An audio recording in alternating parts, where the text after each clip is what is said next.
pissing me off, Farmer.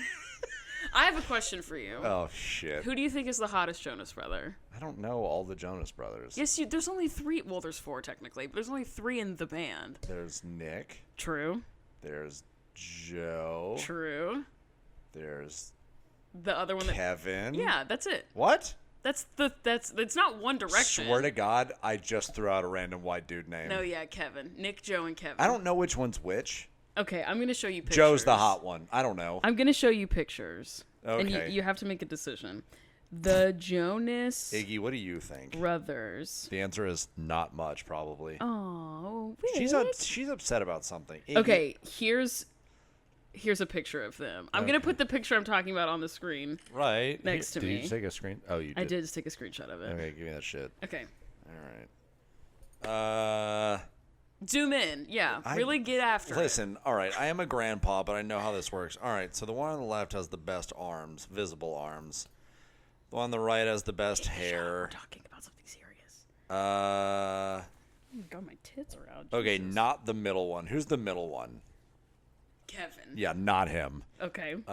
Definitively not him. Sorry, Kevin. Not a Kevin. I don't know. Girl. The more I look, like, they're clearly conventionally attractive dudes. Well, right. The one on the right, his eyebrows are maybe like a little too. They're like too long and low. I don't know. That would be. Wait, on the right. The plaid shirt. That would be Joe. Okay, I still think he's probably the hot one, but it's close. Yeah, I think he's the hottest. Can I show you a different picture, and that might change your mind, or no? I mean, I think that's probably what it is. Oh, okay. It might. Yeah. Nick Jonas. Nick has a very small mouth and small eyes. Or they're always like very pursed. I was gonna show you a picture from when he had almost no hair. I'm Nick but Jonas. Based on what you said earlier, I feel like that's not gonna help Nick's case because it makes he looks even more insane. Although his arms go really crazy. The period of his life where he had no hair, he was like tortured soul, like kind of thing. So his arms did go crazy at that point. Iggy. Oh, I'm gonna put this other picture. Iggy, you have to. Other picture by me on the screen. Oh my God. What is this? What am I looking at? It was a poster for Spaceman. Okay. Does that change how you feel about him versus Joe? He's clearly a good-looking guy. Right. I'm not saying that which one's the. But again, why is he uggo, squinting? I don't know. I think he's trying to look sultry or something. I mean, he does look a little sultry, but not in a way that I enjoy personally. Sure. So you're standing by the fact that Joe's the hottest. Yeah, I think so. Okay. I also think that. I used to be a Nick girl when I that's the was easy young. answer because he was like the front man, right? I go back and forth. Because they have like different personalities. What'd you say? I said I've always said that about you. Right. They have different personalities, and for me, I'm a big personality girl, so that does influence how much I'm attracted to anyone, but specifically these two celebrities. Actually. I think Nick's the youngest. Joe is the middle one. Kevin is the oldest. And I think that's right. And the ugly one's the oldest? Not ugly, but least attractive. Crazy. But yes, he's the oldest. He is factually the oldest. And factually ugly. No, I'm just kidding. No. But Joe has like prankster goofball vibes. He was the one. I love that. Remember that video I showed you last week where they were on Amy Poehler's podcast? Nope. And they were talking about, yes, you do. They were talking about, like, what's your guilty pleasure? And Kevin was like, guilty pleasure is a bad word in my house. And then Joe's the one who cuts it and he goes, well, it's 2 words. And then him and Nick start giggling. And Kevin's like, I literally can't say anything around these two. That's right. It always is. Yes. That's the vibe that Joe is. There's also a video going around of Joe, or there's always videos going around of Joe in concerts and stuff. And he always looks like he's having the most fun. You know who else is having the most fun? You know who else I have a crush on? Colston Loveland. The Chicago Bears tight end? Yes. I am in love with him. All right. Because there is a video that this went is a around. rookie tight end, has not played a down in the NFL. I don't give a fuck. Speaking of down, she is down bad. Me, Colston, hi girl. What does he even look like? Hot. And okay. There's a video of him going around the internet right now of, I forgot to start a timer, of the Bear. I guess like a bunch of different teams probably do this, but the Bears were doing this like rookie performance thing where they like make the rookies like do something silly. He sang a song by not of the Mario Brothers, but Mario, like the singer, the R&B singer, Mario Lopez, and he kind of ate that shit up a little Nice. And the video of him is like making me feel some type of way. Anyway, Yeah. Colston, I love you, girl. He's- If you're not a Republican and not a Trump supporter, but still an athlete, He's kind hit of me a up. beefcake. A little. No, not True. AI mode. What the fuck is this? I don't want AI mode. You just said, I'm a grandpa, but I do know how to use my phone. My Right now, you're phone's like, what the freezing. hell is Literally, this? AI mode just crashed my phone. I have to show you. I'm not kidding. It just crashed my phone. Well, lock your screen. Don't tell me what to do. Okay. It's not working. Literally, That's crazy. It just fucking Hey, gang, broke my Eli's phone. phone's broken. Let me see it. What do you think you're gonna do that I'm not doing? Okay, press and hold the volume up and the lock button at the same time. I'm just gonna take 12,000 screenshots. Is it giving you a giving me power nothing. off option? Go girl, give us nothing. Wow, that's actually kind of crazy. AI mode on Google. Hey Google, fuck you. Well, yes. Just broke my goddamn phone. Anyone who's an AI girl, I'm really sorry. Fuck yourself. Oh my god, this is so stupid. Well, At least great. I have my now notes Eli's up. not going to be prepared, even though he's always prepared all the time. Now he won't be prepared because of his phone. I'll just play with Iggy the whole time. Anyway, that video of Colston Loveland lives in my brain rent free. I think about it all the time. I'm going to make you watch it a bunch of times later. Oh, it wants you to send me money. Your wallet just popped up. Sure did. I saw that. Jesus, Mary and Jerome, that was wild. That dude. was wild, actually. Okay, I'm going to do the theme song. Are you ready? Yes.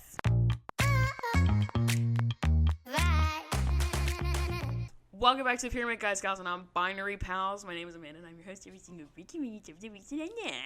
And I'm Eli, the dipshit participation trophy of co-host. You know, Colston Loveland is 6'6", 243. Hell yeah. That is a monster. True. He's I'd be a watching his child interviews. also. I'd be paying attention. I'd be following him on Instagram. He's Don't worry. 21. Okay, well, he can call me, and we can be friends. I feel like the age 21 gap is is really a little. tough. The age gap is a little bit negated by the fact that he's tremendous. He's in the NFL also. Yes. He's like me, as if I'm ever going to meet this man. He's You never in know. the NFL. So he's like in a like very like, this is going to sound weird, but adult industry. Well, yeah. You know what I mean? He's not just an like adult dicking around. industry. I know. I was like, there's no other way for me to say this, but like, it is what it is. I don't know, girl. If you're hearing this, you can call me. You can come hang out in Nashville. If I had any power over the Titans, I would trade, right? Titans also I would do drafted. that. The Titans drafted a tight end named Gunnar Helm. That's awesome. Gunnar, yeah. Gunner. Gunnar. Barely know her. Barely know her. All right, let's get into our goofy goober shit. Okay, do you have what's the bottom of your pyramid, bruh? The bottom of my pyramid to bring this good mood to a screeching halt. Oh, awesome. My roommate Edward had to put his cat down on Friday. LD, Little no. dude, yeah. 11 years old. Why? He was acting kind of sluggish for the past like month and a Oh my half or God, so. my nightmare. And Edward took him in. They were like, yeah, we're going to run some tests. He's probably fine. Maybe just has like a bug or something. Comes back and he has stage 4 kidney disease. Cats are so good at hiding their sickness. Yeah. They will be sick for forever and won't show any signs. They like Yeah. really power through. Dogs, not that way. Iggy will express her discomfort when she's not actually even feeling any. Sorry, I don't want to take this moment away from you, but No, you're good. I'm very sad about the cat. that I loved is him a really lot. sad, actually. I've never had Yes. to put a pet down, and I have either. a feeling we're gonna have to put our dog down soon, and I'm really not looking forward to it. Rachel and I were talking shit on this guy that we work with who sucks, and he just was like. Also, I have so much shit to talk with you about men after this podcast is over. Thrilled. Okay, good. That's a lot of what I did last night too, actually. Oh, really? Yes. So this guy in our office did something stupid, and I was like, he has no thoughts at all. And I sent that picture of Iggy I posted on my Instagram story a couple days ago, and I said, Iggy has more thoughts than this man. And Rachel was like, that's saying something because Damn. Iggy looks Iggy has one crazy. Yeah. Iggy oscillates between food and treat, Rachel, potty, and then sometimes other person, like Amanda or Eli or Yes. Paul or whatever. But it's usually just Rachel, food, bathroom. That's on a cycle. To be honest with you, that's not far off from what my brain does. Thinking about food, going to the bathroom, and Rachel. And like one person. Yeah. Usually Iggy, actually. Yeah, I mean, fair enough. Also same. Sometimes at work when I'm stressed, I'm like, I just want to go home and pet Iggy. She's crying. Go sit next to your actual literal husband. Go over there. Come on. Boing. There we go. The boing is awesome. No, Not Iggy. Iggy. Oh. She's too excited that you're here. I'm gonna get her a treat in a second. The bottom of my pyramid, not that you asked. Tell me about your bottom. Okay, the bottom of my pyramid is when I go on a work trip, or any trip really. If I'm going out of town, or staying somewhere that's not my house, and I get a like toiletry item that is the wrong thing, or I forget something. Oh, yeah. So, for example, I went to the ATL for work this last week, and I was there Sunday through Wednesday, and I grabbed the wrong hair gel. And my hair gel and me are BFFs. That's my girl for real. That's my twin for real. And if I don't have the right gel, my curls become frizz and waves, and it's not giving. It's like really not giving at all. And I was so pissed. And I also forgot the little spray bottle I used to evenly distribute hair. It's a continuous spray bottle, and I also love her. And I left them both at home. And then for 3 days, I felt like I looked like a nightmare. And I was like, how the hell do people talk to me when I look like this? You know what I mean? No, can't relate. You should. She's a little more relatable. You walk around looking like that and you have confidence? It really kills me. My hair, as you know, is very important to me. And when I don't feel like it's on fleek, I crash out, actually. And I just forgot that. I forgot something else, like my mouthwash or something. I forgot something else. I was like, what the fuck am I going to do without my shit? You know, it'd be really smart that I'm kind of realizing, like for myself, because that kind of thing happens to me all the time too.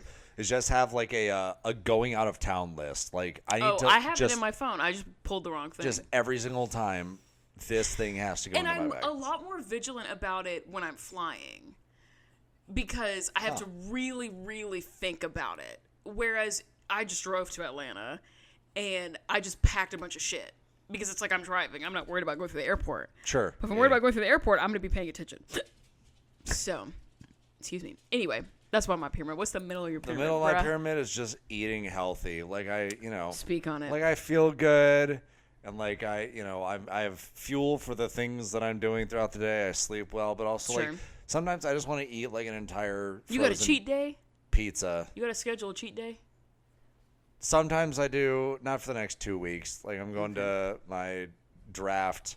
I'm going to see a bunch of old friends, and I want to like be in shape and like look okay, and just so I don't get fucking dunked on. Be like, wow, farmer, you let yourself go, huh? Oh, the male gaze. I'm familiar. Yes, don't worry. that's why I do it. Yeah. If women happen to enjoy it, great. But this is all for the boys. For the male gaze, right? Well, yes. But no, I'm eating healthy, and like it's good. But you know what's way better is eating like 6 donuts in one sitting. Ooh.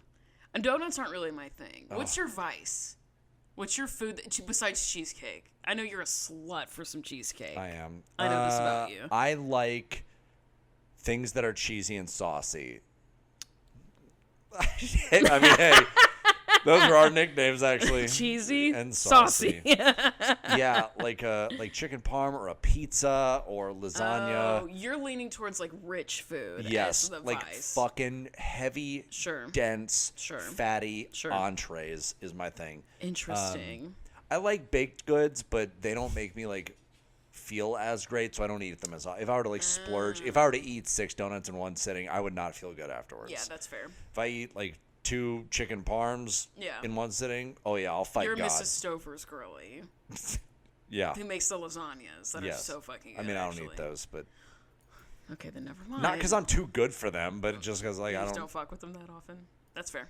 Yeah. They have like those gigantic frozen lasagna. Yeah. That we used to eat a lot on vacation as a family. Nice. My favorite night on family vacation was always frozen pizza night. Yeah. So we get a Red Baron That's pizza. my thing. Yes. Come on, go back to the crib. Yup. Heat that bitch up, and usually watch like some Shark Tank. My family's a big Shark Tank family. I'll eat the entire frozen pizza. The whole Red Baron? Yes. Damn. It's like 1,700 calories. I'll take the entire thing down. Without even thinking about it. No question. And I'll be hungry an hour later. That's awesome, actually. Mine's anything usually with hot cheese. Hot cheese kind of gets me, or like I don't know. I unfortunately am a chocolate chip cook girly. Yeah. Cook. Chocolate chip cookie girly. That's you a breathing. Yeah, that's me. Yeah, exactly. Chocolate chip cook. A breathing a cook. I had one today with my sister, and yeah. my sister is the type of person who's like, no, I'm not hungry, and then you get food, and she's like, no. yeah, every time. Her husband I don't tolerate knows. He'll be like, do you want any food? And she'll be like, no, I'm good. And then he'll get something small for her anyway, because he knows when she sees food, she's going to be like, actually, I am kind of hungry. So we got a cookie, and I was like, do you want to split this cookie with me? And she was like, because it was like one of those like, big like kitchen sink things. And she was like, no, I just want a small bite of it. And I was like, okay, in my brain knowing we're going to split it. Yes. She was like, oh, okay, like whatever. Bought it, ate almost more of it than I did. Because she just was like, no, it's fine. But then when she sees the food, she's like, actually, can I have a bite of that or no? Or is that weird? Yeah, that's my sister. What's your middle? Hang on, I actually don't remember. Oh my gosh. I'm supposed to know this. Unprepared Amanda is what we call her. Sorry, I got distracted by this picture of Nick Just Jonas. so unprepared. I got distracted by Nick Jonas. Okay. Joe? Girl, you're gonna judge me probably, and that's okay. Amanda, I've never once judged you in my life. I actually believe that. I very much believe you're a non-judgmental person. However, that might Iggy. change. Oh, here we go. I read that book that I told you about last week for my book club. The one that you were like, this isn't going to be good or Yeah. whatever. And it was good. It fucked a little bit. I gave it 4 Literally? stars. There was... Actually, no. Okay, it's called Bull Moon Rising by Ruby Dixon. It is smut. Hold on. It's called Bull Moon Rising, and it's Yeah. by someone called Ruby Dixon. Yes. D-I-X, but yes. More like Rubby Dixon. Am I Ew, right? God. I'm The word sorry. rub was crazy. And it's like fantasy smut. And we all know why we're here. It's not trying to be anything it's not. And I read it from my book club. And I'm going to talk my shit for a second. If you know me in real life, give me a break. Why are you, No, shush. I have a girl in my book club who gets on my dick when I don't read the book. She bullies me. She makes me feel bad. He's trying to save your life. And she gives me shit for not reading books when I, you guessed it, have a life and am busy. And also be reading other shit. So I was like, you know what? I'm going to read this book. It looks so bad. The cover is goofy as hell. I do not want to read it, but I'm going to do it anyway because this person is going to give me a hard time if I don't. Book club at my house this week, she can't make it. And she didn't tell me that until like 2 days ago, after I'd already finished the book. I was like, your ass isn't even going to be there. Are you Why mad? do you give a fuck? Are you mad that you read the book? No, Okay. I'm mad. I don't know. I'm just mad. I'm just mad, all right? I just have a lot of misplaced anger. I get it because I'm a part of 2 book clubs. And I also, like, the reason I get, like, any type of way when someone doesn't read the book is because I'm looking forward to talking about it with said person. Of course. I hope you read it because I want to talk about it. But also I get that people are busy. And also they've picked books and I've just not finished them. So I'm like, that book was ass. I didn't finish it because it was bad. Sorry. And so I get it. But this girl she's acting like we're in school. She's acting like this is an assignment. Mama, this is a bunch of people hanging out reading books and talking shit. And we talk about the book for like maybe 5 minutes. And then we drink wine and talk about boys.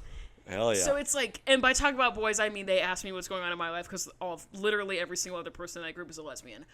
But it's really important to me. And in my other book club, it is like the established vibe is academic. In this one, the established vibe is we used to all see each other all the time and we don't anymore. Let's like have a book club, like read a book, we talk a little bit about it. Sure. And then they're like, Amanda, what's going on? And I'm like, I don't want to talk about it. So I get it, but also it pisses me off that she's so ridiculous about people reading books for literally for fun, for no grade or anything. But anyway, all that to say, I did read Bull Moon Rising. I did judge it. I read it like through gritted teeth, but then it like kind of fucked a little. I was like, oh, this is kind of nice. And I listened to the audiobook, which listening to smut as an audiobook is like my favorite. It's so silly. It's like awesome. And what I did really enjoy is that sometimes if it's a dual POV, so you get like the guy's perspective and the girl's perspective. Unfortunately, this is a male and female character. Sorry to not clock in for my shift at the Ally Factory, but sometimes if it's dual POV, when the person whose POV it's not says something, that voice actor then puts on a voice. Right. And when you're doing smut, that's not the move. I don't want to hear this big man who's reading the male POV do a girl voice. I don't want to hear that. So does instead, the woman reading kind of do a male voice? Sometimes, but in this one... Oh, I'm a man. In this one... I have a penis. That's how all men sound in my brain. For this one, the, person whose POV it's not, their voice actor would just be... Yeah. Like you were listening to, a TV show. It was, talking back and forth. Yeah. And so that was really nice. I appreciate that. Because sometimes it can get a little corny when it's I'm doing the girl voice, I'm doing the boy voice, whatever. So yeah, that's my pyramid. I should literally have not judged a book by its cover. The cover, goofy as fuck. But am I going to read the sequel? Maybe. Because it was actually pretty good. I gave it 4 stars on Storygraph. That's better than a no, which it probably would have been had I asked you before you read it. Very true. I have another middle, actually. Okay. Know, surprise. Yeah. I love having hobbies, and I have, a good several of them. Mm-hmm. I don't like not having enough time to, do all that I want within those hobbies. You're singing Rachel's song. I just feel like I can't fully commit to one thing. Like, earlier today, I was doing a thing for one of them and felt a little bit of anxiety that I'm not getting to do one of the other things that I wanted to do. Oh. And so, yeah, it's just a little bit of that push and pull in several directions. Yeah, I get that. And I love my hobbies, and I want to do them all the time. I get I have that. a stupid job. Yeah. I can't. Annoying. I feel that way when I think about, do I want to read tonight or play Hello Kitty Island Adventure? Exactly. Because I'm exactly. I don't have enough time in the day to do both of these When things. I go to the gym or read or play video games or hang out with my friends or do fantasy football stuff or whatever. I go to the gym before work, so I don't have to worry about that after work. Well, yeah, but you go to bed earlier than I do. That is true. So, that's your hobby that, we still have the same amount of time that we're doing stuff. That's fair. Speaking of this interaction we just had, I was talking to my sister today about how interesting it is to have friends who are all older siblings. Most of my friends are the older sibling. And That's with peace and interesting. love, an older sibling cannot let someone go uncorrected. If you're wrong, the older sibling has to tell you, well, no, it's this. Can't let you be incorrect. Today, Neely and I were getting coffee, and we went in what I thought was the wrong door. There's 2 entrance doors. I thought we were going in the wrong door. And I was like, no, we have to go in the other door where we went in last time. The line is on the other side, so we have to go in this other door. She was like, okay, whatever. Went to the other door. She was right. We should have stayed in the first one. But I was like, oh, whoops, my bad. You and I said you were right. We should have gone into. We should just stayed where we were. And then we get coffee. We're giggling. We're talking about work. She plays tennis. We're talking about tennis, whatever. And then I bring up this thing about what I've noticed about all my friends being older siblings cannot let me be wrong about anything. They have to correct me always. And Neely goes, were you proud of me that I didn't point out that I was right about going in the wrong door? And I said, you pointing it out now negates that. Because you're still letting me know that you were right. And she was like, but I was. I need you to know. I'm like, I know. I'm 30. I know you're right. I know. I got it. It's all of my close friends are older siblings, and if I get something factually wrong, they cannot let me live. It's you have to tell me. There have been plenty of times where I have let it go. I'm sure that's true. Again, you pointing it out kind of negates letting it go. No, it doesn't. Kind of a little No, bit. it doesn't. Correcting me. Yeah, crazy. No, because that's a self-fulfilling. Yeah, I guess. Because either direction, you're it's correct. Saying you're stubborn and someone's like, no, I'm not. And you're like, yes, you are. Either you have this belief or I tell you, actually, you're not completely correct, which justifies you having that belief. Right. It's not fair. Right. It's just funny to me. Iggy, what are you doing over there? And my dad is that way too. My dad's an older sibling, or his sibling has passed, but my dad is an older sibling in spirit. And I pointed out to him one time, I was like, Neely just can't let me be wrong about something. She has to, even if it's inconsequential, she has to let me know I was wrong. And my dad was like, I used to be that way, and I didn't stop being that way until I was like 40. So your sister has like a minute to get to that point where she can just keep it to herself, because it took me a while to do that. It's just not worth it. Yep. I will say I am way better at not correcting, which is crazy to say, than my middle and younger brother, especially Sam, dude. If someone is even remotely wrong about something, he just will hammer it until the cows come home. I can't do that. It's crazy. That shit pissed me off. Yeah, it happened the other night with, like, I was hanging out with him and Jason said something a little imperfect. Sam talked about it for like a good 5 minutes. But I support Sam in that. No, this was too much. It was too much. Okay, fair enough. It was too much. Okay, so the top of my pyramid is that I went to a party last night. It was a birthday party. And the only person that I knew at this party was the host, who it was her birthday. And so I went to a party fully voluntarily, knowing 0 people there besides her. And I really thought about, like, texting, like, hey, like, something came up or I'm not feeling well, just some, like, nonsense excuse to not go or whatever. Just because I knew I wasn't going to know anybody. I was like, you know what? I haven't, like, hung out with people I don't know in, like, quite some time. Yeah. Let's just go, like, see what happens. I'm just going to go, like, be myself. Fuck it, and if I fuck up or something goes crazy or whatever, matter. oh, well, I'm not going to see any of them again. Right.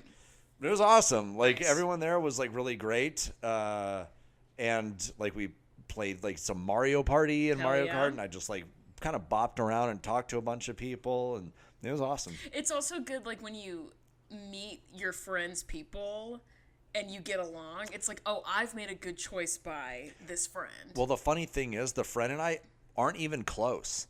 Oh. She just, like... Interesting. Like, we're not... Like, we've known each other since college, but we're not, like, buddy... Like, we don't hang out. Yeah. Like, at all. Sure. And then she, like, posted on her close friend story, which for whatever reason I was on. She was like, hey, birthday party, let me know if you're coming. I was like, fuck it. Yeah, I'll go. Yeah, whatever. Sounds awesome. Sure. And, and so there you go. So I barely even, like, have known her in my adult life. Yeah, it was fun.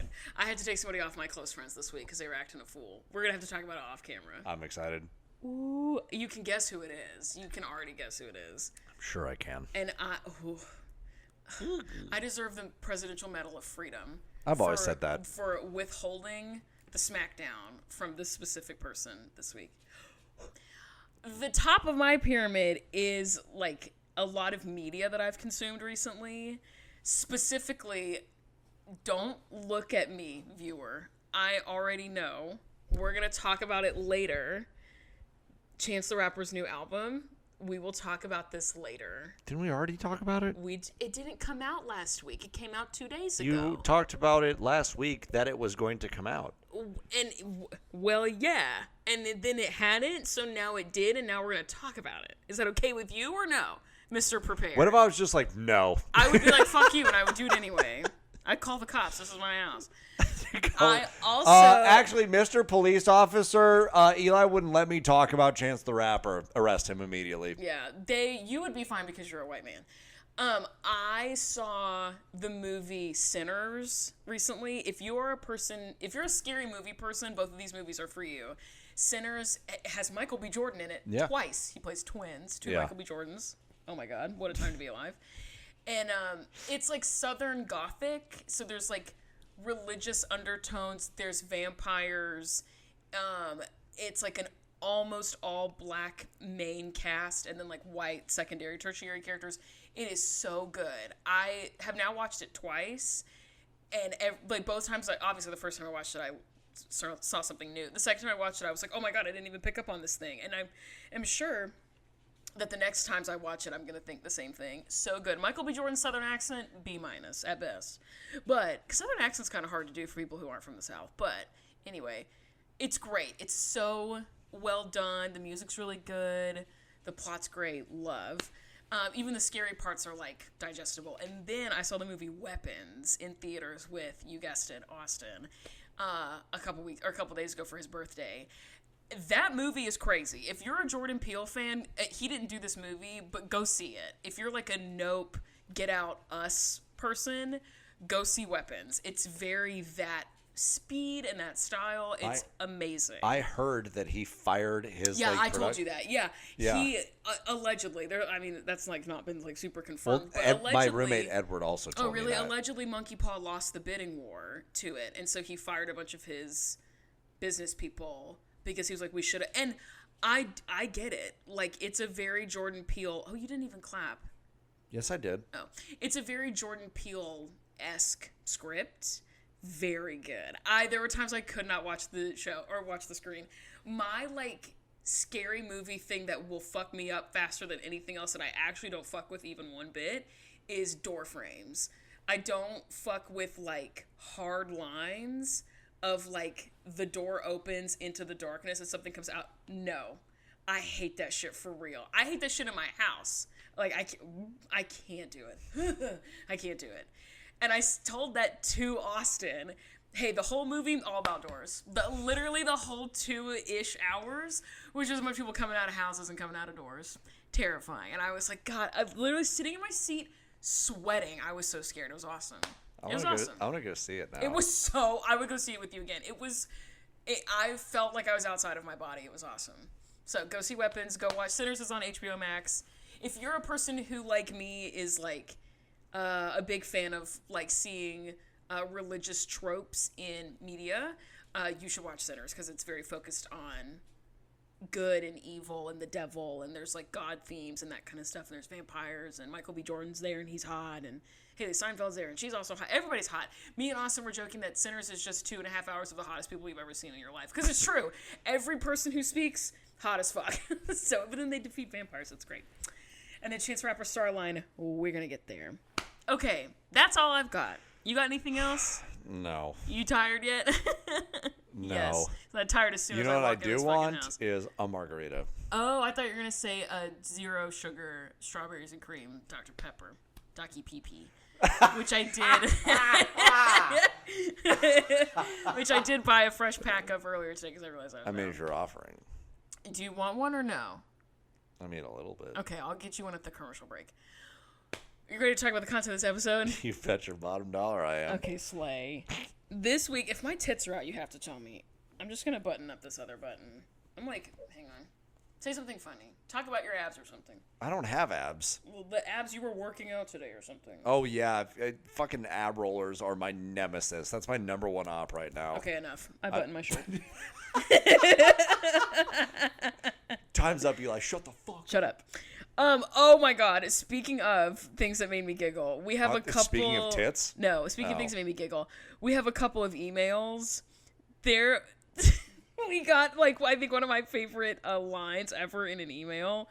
Let's see. We got a bunch this week, so I'm not gonna be able to read all of them with peace and love. We should get through like 2, maybe 3 an episode. We got 5, so that'll be easy. This one is from someone who I don't know if I'm allowed to say her name, but it starts with "Hello, Amanda and Man." And she's like, "Just want to say this podcast has been a lifesaver for me. I've been listening since the beginning, and this podcast got me through my last 2 years of undergrad and grad school." Nice. Hell yeah. Some info which might make you feel better about some things. I know you both hate Melissa. Correct. In the beginning, I did too, but after the show ended, she actually seems to be an improved person. She's now very close with Brooke and Paige. They both refer to her as their second mom. That's kind of sweet. And I am skeptical. Every event that Nia has, whether it be in her university dance recitals or her sorority induction, Melissa was there. Okay. Okay. That's good. She's always doing charity work or protesting in LA. She's a liberal. I didn't know that. I had no idea of that. Damn it. And her and Christy today have a great relationship, and she's also very close with Maddie McKenzie. I know this sounds like I'm excusing her behavior, and I'm not. I'm just giving you guys some information for when she's pissing you off. She does get better. She's also Abby's #1 hater today. That seems guys. Impossible. I don't know, girl. I think this situation of the TV show they're in is impossible. I don't think this behavior is impossible. You know what I mean? She on the show is just so not the person who would have that redemption arc. No. The fact that she actually like protests and shit is wild. Yeah. I don't disagree with you, girl. How was she? I know. That's good to know, but not, it's like knowing that Anakin Skywalker is Darth Vader. Like I could see, like how do we get from here to there? I need to watch Star Wars. P.S. I'm European and Eli is the most American man I've ever heard. Which I would like to say, not true. Maybe the most American man you've heard is true, dear listener. Eli could be, don't let this go to your head, significantly worse. And be more of like what a compliment. He could be way worse. He could be more of an American man, and you're not. There are things you believe that are staunchly anti-American. Well, yeah, I wonder if she just means like the vibe, that I'm just like loud and confident. Fair. Yes, fair. That I would agree. Fair, yeah.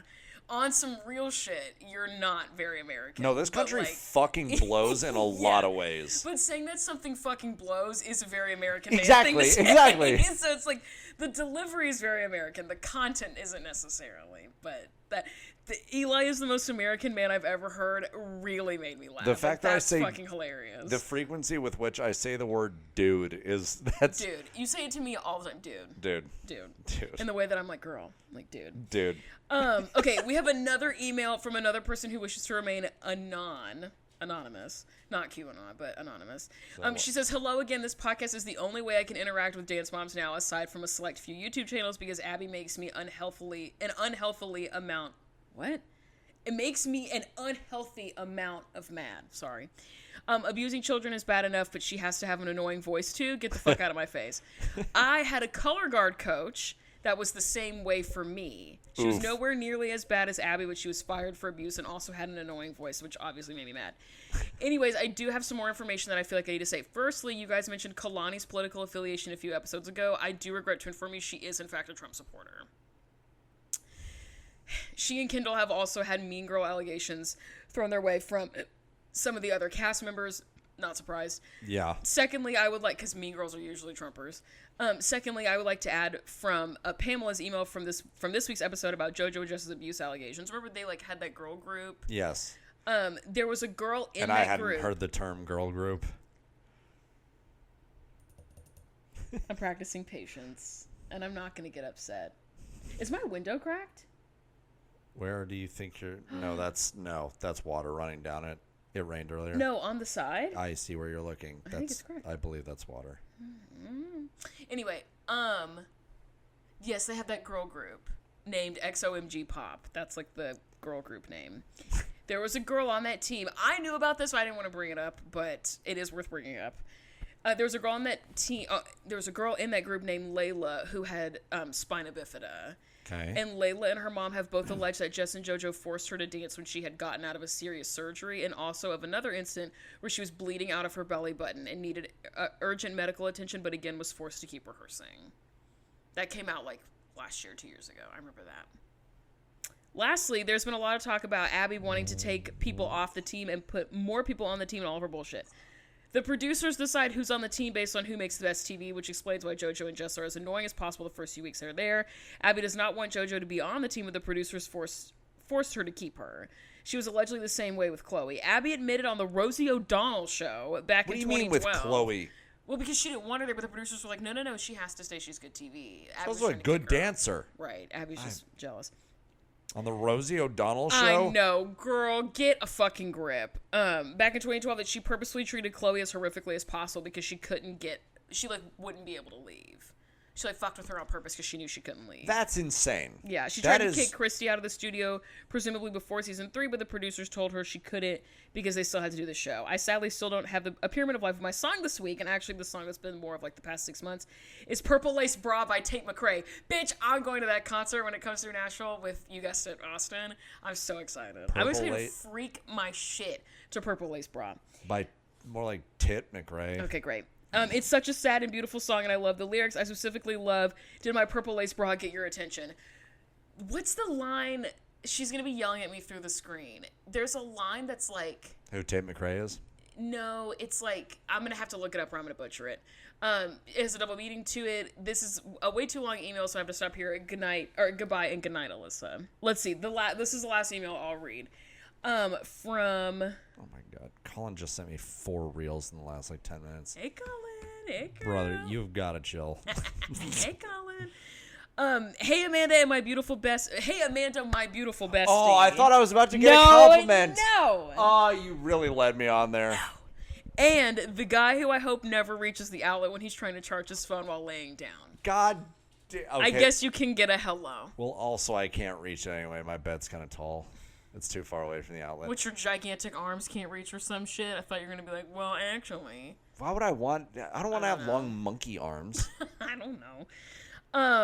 My song of the week is this person just like launches into song of the week, which great. Hey, I'm here for it. You are a music girly. That's who I am.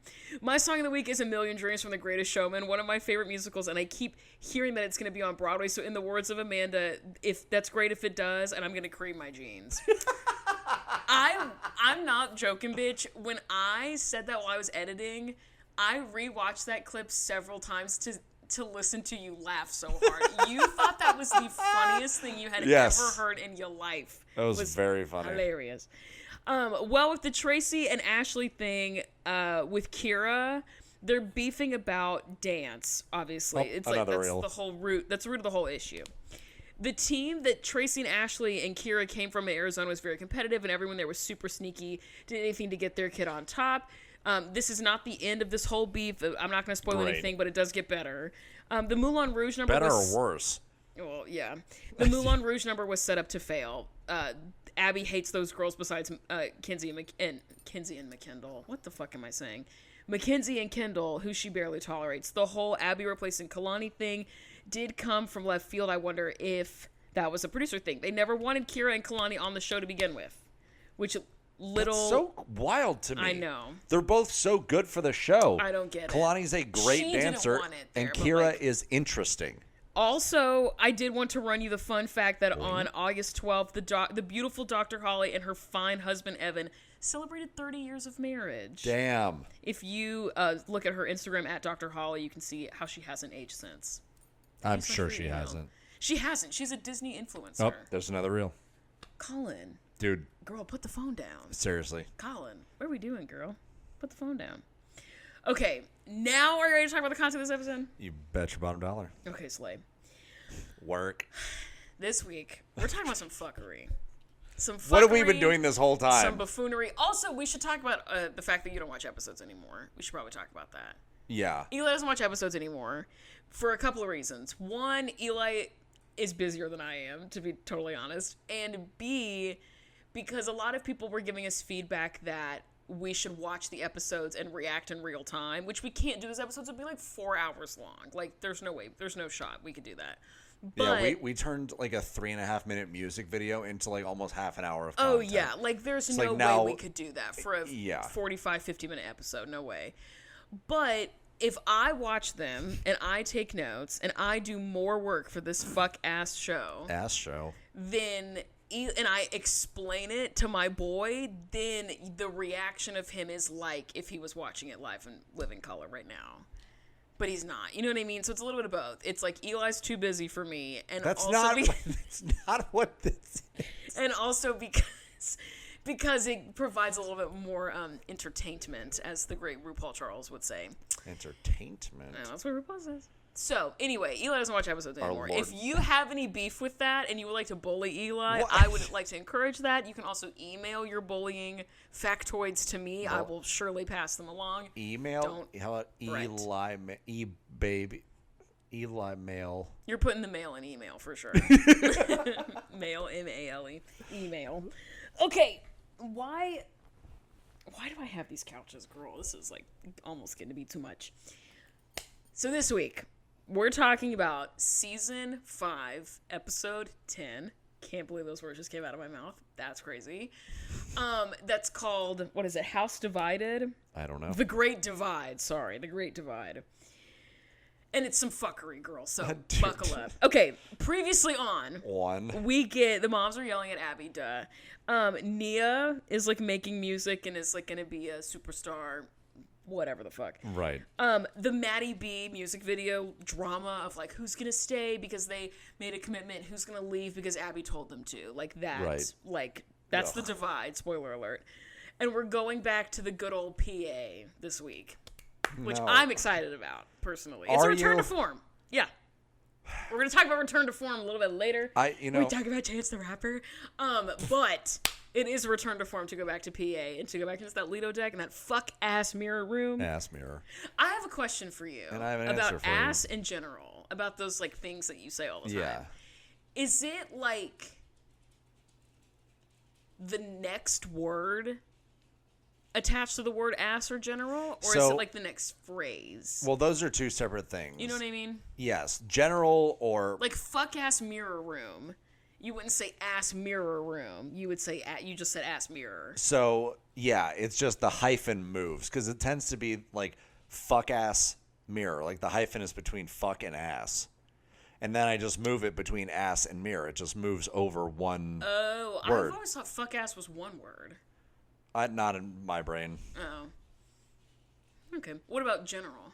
That's a different thing. Just whenever it's a military rank. Right. No, And I know, but it's whatever makes it funny. Okay, there we go. It's either the word right after the word general or whatever's funny. And what do I know about making things funny? Blah, blah, blah. It's not my joke. But that's the goal, is to find the thing after the thing that makes it the funniest. Fair enough. Okay, anyway, I've just always wondered that. Okay, this week we're back in Pennsylvania. So I'm unhappy about that. Why? Because we're closer to Kathy. And I hate Kathy. We get Kathy next week. No! And Kathy says the phrase "kiss my butt" in the preview, and she has a bullhorn. I'm so excited. I love Kathy so much. Kathy Nesbitt Stein, if you're listening, girl, one glass of buttery shard with you would heal me. Deadass. I'm being so serious. A bottle of Sab Cav, or whatever the fuck people say, Cab Sav, whoever the hell, it would heal me. Kathy Nesbitt Stein, it would heal me. You and your beef jerky husband. Wait, What? Does he just like beef jerky? No, or he does has a beef jerky store. He looks like beef jerky? He has a beef jerky store. He is made of beef jerky. Yes. Okay. Yeah. How's your timer doing? Your mom. 7 minutes and 10 seconds. Dope. Okay, this week we're back in Pennsylvania. Yes. We're back in the stew that we know, our home stew. Oh my god. And, well, actually, we're outside first. We're outside the stew. Oh! And Holly and Nia roll up first You're in teasing the me. whip in the minivan. Holly, like, drifts into the parking lot. Oh, would not surprise. Tokyo Drift playing in the background would not surprise me. And Holly in her talking head says she thinks that the LA, like, stint was successful, but that there were some highs and some lows. And she starts to, like, list, Abby took this thing from Nia, Abby said this mean thing to me, Abby took this thing from Nia. I don't know why she thinks it was successful. Yeah, what part of this was She a says, success I would say to you? LA is successful in what? Being deeply traumatizing? If that's the goal, then yes, that was successful. Hooray! But that comment of it being successful is strange. But Holly's, like, setting us up for, things were great, but it's time to, like, lock the fuck in Pennsylvania, actually. What? I was just going to say, I don't know. This is going to sound so dumb, but the LA thing has thrown me off, and I don't know what we're doing anymore. Correct. Like, typically, we've been in, like, the rhythm of just, like, there's competitions, and then the end of the season, like, we're getting to nationals. Yeah. That's the thing. But now we have, like, we're going to LA, but, we're not actually going to LA. Are we having a new team? Now we're not going to really have a new team. And it's just like this. It's like the show doesn't know what it's working towards right now. I think that's true. I think personally, without having known actually anything, I'm just talking out of my butt. I think that just farting around. Yeah, I think that once Kelly and Christy both left, they were just, like, clamoring for something. Yeah. And if that means, like, traumatizing the children to the point of no return, that's what we're gonna do. Who gives a fuck? That's what we've been doing, though. Because the two bitches are gone. How is that different from any other season? Well, that's a great question. All of the moms and all the girlies, like, meet up in the den, and I think it's Melissa's like, oh, look, like, we're all back here, like, together. It's been a month. I know. It's really not been that long. And you were also all together in LA, but whatever. Yeah, whatever. Jill in her talking head says that she's worried about the pyramid and how the other moms are going to treat her. She's like, I stayed loyal to Abby, and I'm worrying that that's going to ruin my social clout. Hey, it does. Like, with peace and love, it does. It kind of ruins your credibility for you to say, I don't trust Abby, I take no shit, blah, blah, blah. And then when she's like, okay, who's staying and who's going, then you you're start like, licking boots. Yeah, exactly. So it kind of does ruin your credibility. Jill tells Jess, she's like, oh, I see you found your way back to Pittsburgh, Jess. And she was like, yeah, found my way. What did she make her walk or something? Well, because like Jess and JoJo like aren't on the team. Remember, they like, they're just kind of around. And they were, and like whatever. And so it feels to me, having competed alongside the team every single week since they joined, it kind of feels like they're on the team. In what way are they not on the team? They rehearse with the team. They perform with the team. They travel with the team. In what way are they not the team? Some more fuckery. JoJo's on the pyramid this week. So she's on the team. So I hate this show. So what you're saying is she's on the team. like, just be honest. I'll tell you what. What? I hate JoJo less after the episode last week. I know. She had a couple fucking zingers recently. I know. I can't suffer by myself. Let's go. Like, that's really fucking funny. Yeah, that's awesome. If you yell at me, I'm going to cry. Sorry. Iconic, unfortunately. Yeah, like, if you yell at me, I'm 10 or whatever. If you yell at me, I'm going to cry. I'm going to cry. What? Fuck am I hearing? It's my dishwasher. Sounds like it's peeing. No, it's the dishwasher, like, draining. You can hear it through the sink. Yeah. It's all one water line. Yeah. Yeah, it's just the dishwasher. Jill talks about this divide of like, what? Are you judging my dishwasher or No, what? I was just very thrown off by that. Mine does kind of the same thing. Oh, okay. You use your dishwasher? How is that surprising to you? It's a house of 3 men. What do you think happens? I don't know. I've never thought about it before. You think we just leave plates and then we use them again? Yeah. Do you think we use paper I feel like plates you don't and throw use them out? Plates. That it's like, did you ever watch Parks and Rec? There's this scene where people are eating SpaghettiOs out of a Frisbee. That's kind of what it feels like to me. I'm 35 years old. I know. I don't eat spaghetti You're out old of a enough Frisbee. to buy your own Frisbees. I'm just saying. Anyway, Jill is talking about the divide, and she's like, people are going to be thinking some type of way because of who stayed at the video and who left, and like that's the big divide. And Melissa says like, I loved LA. I thought LA was lit as fuck. And Jess is like, yeah, duh, you guys got all the attention. Right. Maddie and Mackenzie got to do a bunch of cool shit. Yeah, no and kidding, us Melissa. plebeians had to suffer in silence because your kids were getting all the attention. So then we go into the mirror room for the mirror. God, I'm like tangled up. What Jesus have you done? Christ. I'm just hang on. Okay, there we go. Go into the mirror room, and Abby in what? I don't know what that word is. But Abby at some point says they're back and like ready, or they need to get ready in Pittsburgh because they were not ready for LA. She's like, look, we were shit from a butt in LA. Whose fault is that, Abby? We have to come back to PA and regroup. Last week, remember, we had a duet that got 4th. Yes. A duet that did not place. A group that got 4th and a group that did not place. Look at you remembering. That's do stuff. Woo! Claps for Eli. Straight white man meets the bare minimum. That's the news headline right there. Woo! I'll be signing autographs after the show. I'm going to write Freddie O'Connell an email, our mayor, and let him know. Freddie can eat my ass right now, dude. I am not happy with him. I mean, fair enough. Like, totally fair enough. Fucking hell. And Abby's like, there's no big winner, whatever. And in her talking head, she says that she's not going to take them back to LA until they've proved that they can win or some shit. I don't know. She's like, they're not going back to LA until they're winners. The thing is, they win constantly right in, like, the rest of the country. Right. And you just got your ass kicked this one time, right. And now you're like, we got to change everything. Like, right, exactly. I don't know about that, Abby. I don't either, to be totally honest. Let's see. Where were we? Last week? Oh, yeah, duet, no winner. Oh, Abby says they're not going to go back to LA until they're winners. So, Abby... She has national champions on the team, by the way. Also, again, I would like to remind the class, we are on television. Yeah. They're winners and famous already. They're here. Like, it's fine. Abby starts to do the pyramid of children, and she's like, before she does that, she's like, Maddie, you were not with us this week because you were on Disney Channel. And we love you so much, and you're so cool, and I wish I was you. And Maddie's like, just smiling like, she was like, thanks, yeah. With her big old teeth. Jill brings up to Abby, she's like, so there should be more opportunities like this coming for other girls, right? No. And Abby's like, yeah, why would I give them to you if I can give them to Maddie? It's basically what she says, excuse me. Put your phone Bless up. you. Why are you looking at your phone? You don't have notes on there? Jacob texted me and is giving me tickets to the Titans game on Friday. Okay, very slay for Jacob. Abby, more like Slay Cub. Yes. I did not think you were gonna like that one. Yes. Yes. You do a great job of I'm never confident in a joke that I'm telling around you because there's no telling if it's gonna land or not. Usually the answer is no, but then something like that gets through, and I'm just like, I don't know where I'm aiming. Yeah. There's no target to aim for. The vibe of you hanging out with me that I want to encourage is instability. Yeah, instability and a little bit of fear.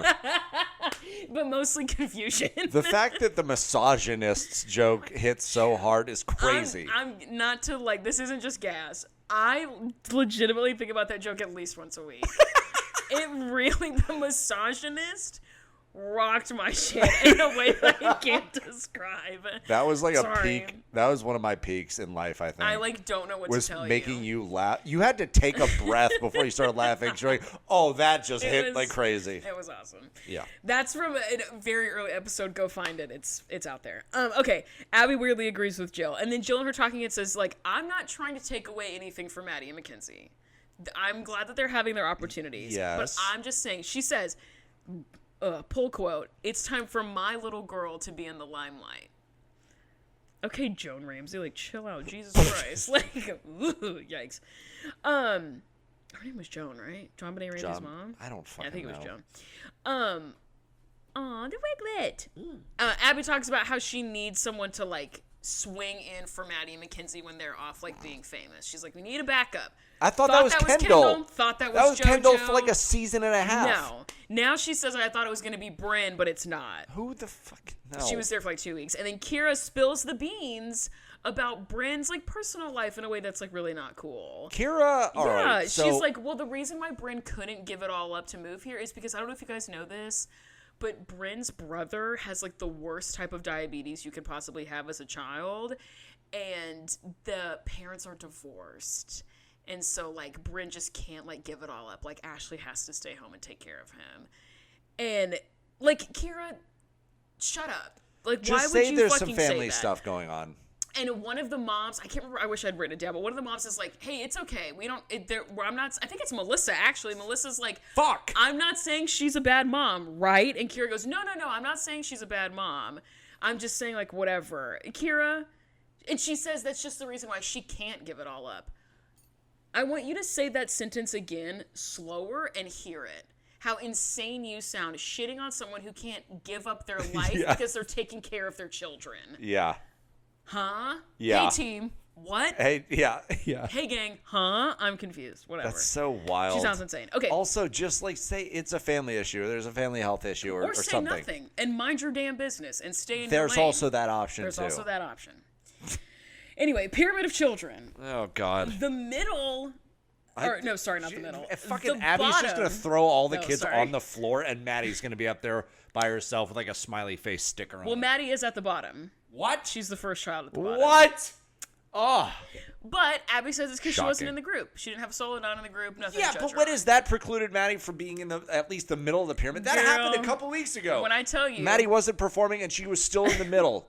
Abby, get a fucking grip. I'm so sick of this. You're busting out the Italian hand as well. You're getting really serious. I'm gonna drink my Docky Pee-Pee. Your Docky Pee-Pee. Oh, it's yours. Please don't say that. It's yours now. Who's this? There's a man. I think that's a quote actually of yours that I think about a lot. We're doing a body shot of a man. A man. A man. A man. Ew. Ugh. Yeah. Ew. JoJo is next. Abby's she has technical issues, not being able to point her feet, going the wrong way, all that kind of things, whatever. So I guess she's on the team now. No one says it, but I guess she's on the team because she's on the pyramid, so that's awesome. The next worst child is Nia for the same reasons. Technical reasons, not pointing your feet, whatever. Right. And then the next one is Kalani. She's she was in a group that placed, but in a duet that didn't. So she's in the middle. Okay. It's you did. She's at the bottom, but it's you kind of did one thing, but didn't all the way send it, and so it kind of. You're less bad than the. You're not good. You're just less bad. Right. Exactly. Cool. And then the next one's Kendall. She Abby says she was the only one. What? Oh, she only did one dance, but she wants it to be perfect. She's you did fine, but you could be better. Again, it's just a bunch of the same feedback for all the children. The next one is Mackenzie. The second middle child is Mackenzie. Okay. Did a great job, had like 40 numbers, did the Maddie B thing, ate that shit up. And then there's someone at the top. We have not gotten to the top of the pyramid yet. Wait. Top of the pyramid, rips a piece of paper off, it's Maddie. What? Shut the fuck up. Yeah. Shut the fuck up. Yeah. Oh. You were so excited to get to that I shit. know, I was excited. Sorry. Oh. Yeah, it was Maddie. And she says, it's Maddie again. I have an all caps, Maddie, are you kidding? What the hell? And Abby says she's at the top because she represented the ALDC on set for Disney, and she did it amazingly. Kalani, the child, in her talking head says she's not shocked that Maddie's at the top, and she says she should be the whole pyramid at this point. Thank you, Kalani. That's kind of funny. Yeah. That's, dude, hold on. You don't move on yet. That's insane. Look at the doggy. Abby, Maddie is the whole pyramid. She is the worst and the best She child. is my everything. She is the alpha and the omega. More Italian hands. Yes, she's got this, whatever this is. Panache. Yeah. One of my dreams in life is to date an Italian man. Also, just throwing that out there. This week, Italian men in the chat. rise up. Slide into Italian baddies, rise up. Guarantee you, there's not one Italian man that listens to this. There aren't very many men that listen to this. My demographics, our demographics, skew insanely towards femmes and the non-bees. You know what I mean? It's your demographic, and I'm also here. Well, yes. Well, maybe. I don't know. Iggy and I share about 10%. It's like 95% women, and then like 2% non-binary, and then whatever else is left over of men, who are all probably gay. Which, like, period. I'm not saying that's bad. Well, no, Patrick's in there. I'm sure, yeah, that's true. I'm sure Colson Loveland's in there somewhere, too. I like your optimism. He's so fine. Okay, anyway. This week we're going to some sort of city in New Jersey that I could not pronounce or spell, so I just wrote a city in New Jersey. To World Class Dance Experience. That's what it's called. Ooh, Did I start a timer? Eli? Anybody want to write in and guess? Eli, I'm gonna choke you. You have to remind me to start a timer, and you didn't, and now we don't know. So if the camera cuts off, it's Eli's fault. We're like 5 minutes in. If the camera cuts off, it's Eli's fault. Just stop after 20. Abby talks about some fuckery with the ages at this upcoming competition. There's something about, like, being 12 makes you a teenager and some shit about, like, the age and whatever. How do where's the logic in that? It actually 12 is. Literally isn't a teenager. No, it's like a thing. You're going to tell me I'm wrong. I know you didn't make this up. There is, like, a thing, and I remember this being a thing in marching band, where there were some instances where I competed. I don't know. I'm sure Franklin was not involved in this because your band was significantly better and larger than mine. But I remember in Winter Guard specifically, there were contests that were judged. The classes were judged based on the number of people on your team. And then there were times that the classifications were based on the number of kids at your school. Mm-hmm. Right? Yes. Okay, thank God. I was with everybody be like, no, that's not true. And then I was like, but yeah, I remember it. So there are some things with, like, demographics like that. I think for this one specifically, it's all about birthdays. And, like, if you are this age by, 2 months from now, you are technically your 2 month from now age. The NFL does that. Like, your year age, like the NFL season goes from, like, August until February of the following calendar year. And if you turn, it's like whatever age you're going to turn by, like, I think it's December 31st of this year, then that is your playing age for that year. Right. Your year 25 season or whatever the hell. Right. Yeah, we usually, I think in WGI anyway, you were classed by just, like, the talent level of the group. Yeah. It wasn't like it is like you had to qualify to move up to open class. Like a judge early season would see an A class group and go, "Hold, you guys are in the wrong class. WGI is gonna bump you up or whatever." Yeah. That's usually what happened. But with band, it was based on, I think, school. No, it was based on band size. But we did some Winter Guard stuff that was based on school size. That the Winter Guard, yes. Yeah. But I think drums are. Yeah. WGI is more. Yeah. Well, those are two separate things. No, but Winter Drumline is. It was based on, like, the skill level of the group, and then marching band was the band size. It was like bands of like 95 to 120 or something was the range. And, yeah. Excuse me. Nice. Abby talks about this like fuckery with the ages, and she says, "Once you're a teen, I'm finished." Oh, I hate that And sentence. Jill is like, "That's bullshit. We have 2 teenagers on the team right now. Nia and Kalani are 13 and 14." So that's not true. They're on the team right now. Also, what the hell does she mean by that? Also, you only have like a year and a half left of Maddie. Right, exactly. Crazy of you to put a cap on the time you get to use Maddie. She negates this with her own actions later. Phenomenal. And Kira says, so if you took those 2 older girls out, would you just pull in 2 of the littles to be in on the team? And she's like, yeah. She's like, that's how it works. That's how the junior elite squad works, whatever. What? I'm going to go ahead and call bullshit. Okay. I mean, I think that's a fair call. I think the judges recognize that call. Not what's going to happen. Holding up. And Holly says it's not fair to call our girls geriatric. Just like, true. It's like totally fair. Abby doesn't give a fuck. And Abby in her talking head When says... has she ever? No. Abby in her talking head says like she, for the group number this week, could pull one of the old Bags of Bones girls to lower the average age. Because it's all about the average age. Well, that has been an issue a couple times this season, true. I think. Yeah. It's like a very legitimate reason for pulling someone. I guess. We get 3 solos in a group this week.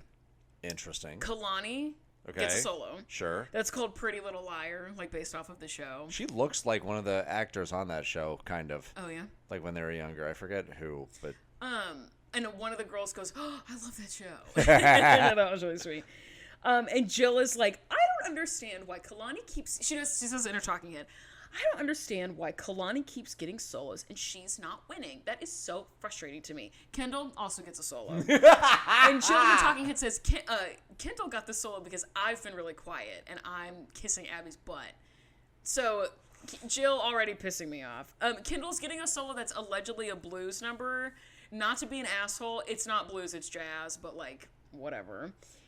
Nia gets a solo that's called The Golden Rule, and Abby's like... That's hilarious. Abby's like, it's a number about loyalty and betrayal. Basically looking at Holly and being like, and bitches who wronged me. You know what I mean? Like, she's so stupid. And Nia in her talking head says, like, at this point or later, she says, like, I know Abby's just making this number this way because she's mad at my mom. I don't care. I have a solo. Yeah.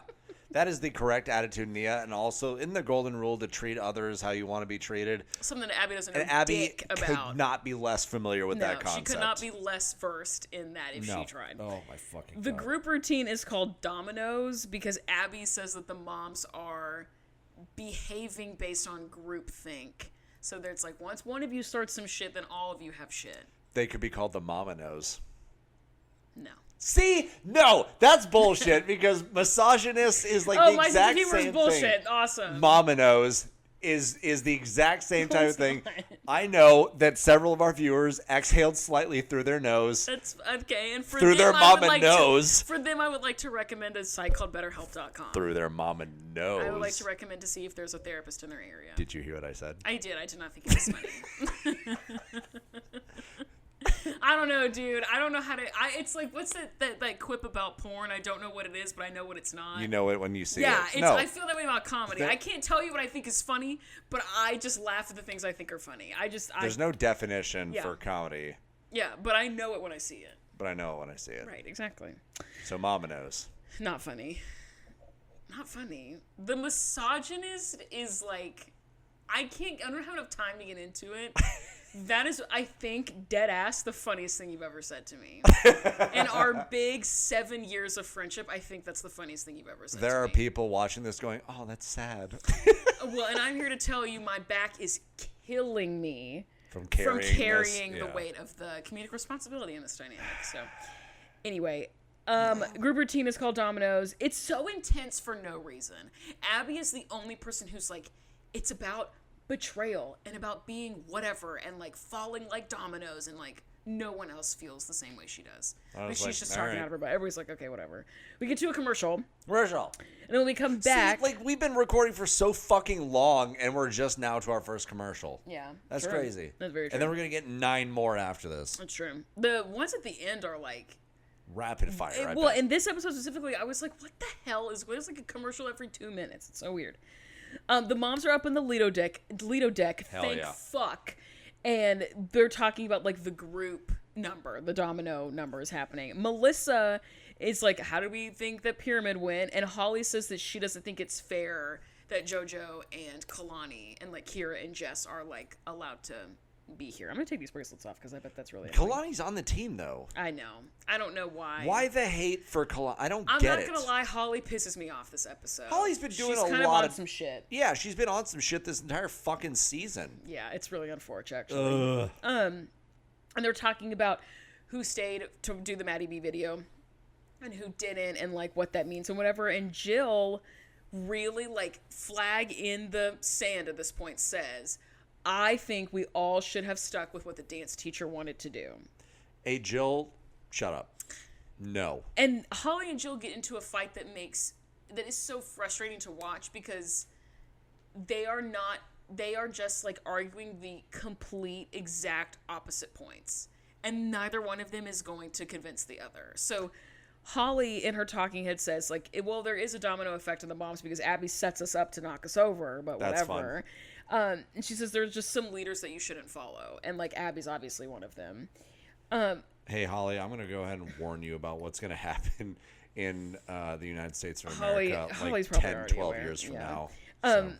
Abby in her talking head is like, it says it's like the domino effect. She explains it again and she says it's all Holly's fault. And she's like, Holly starts all this shit and I'm trying to teach my dancers to be upstanding citizens. Oh, yeah. Whatever. Yeah, Holly for sure is the problem, For Mom. sure.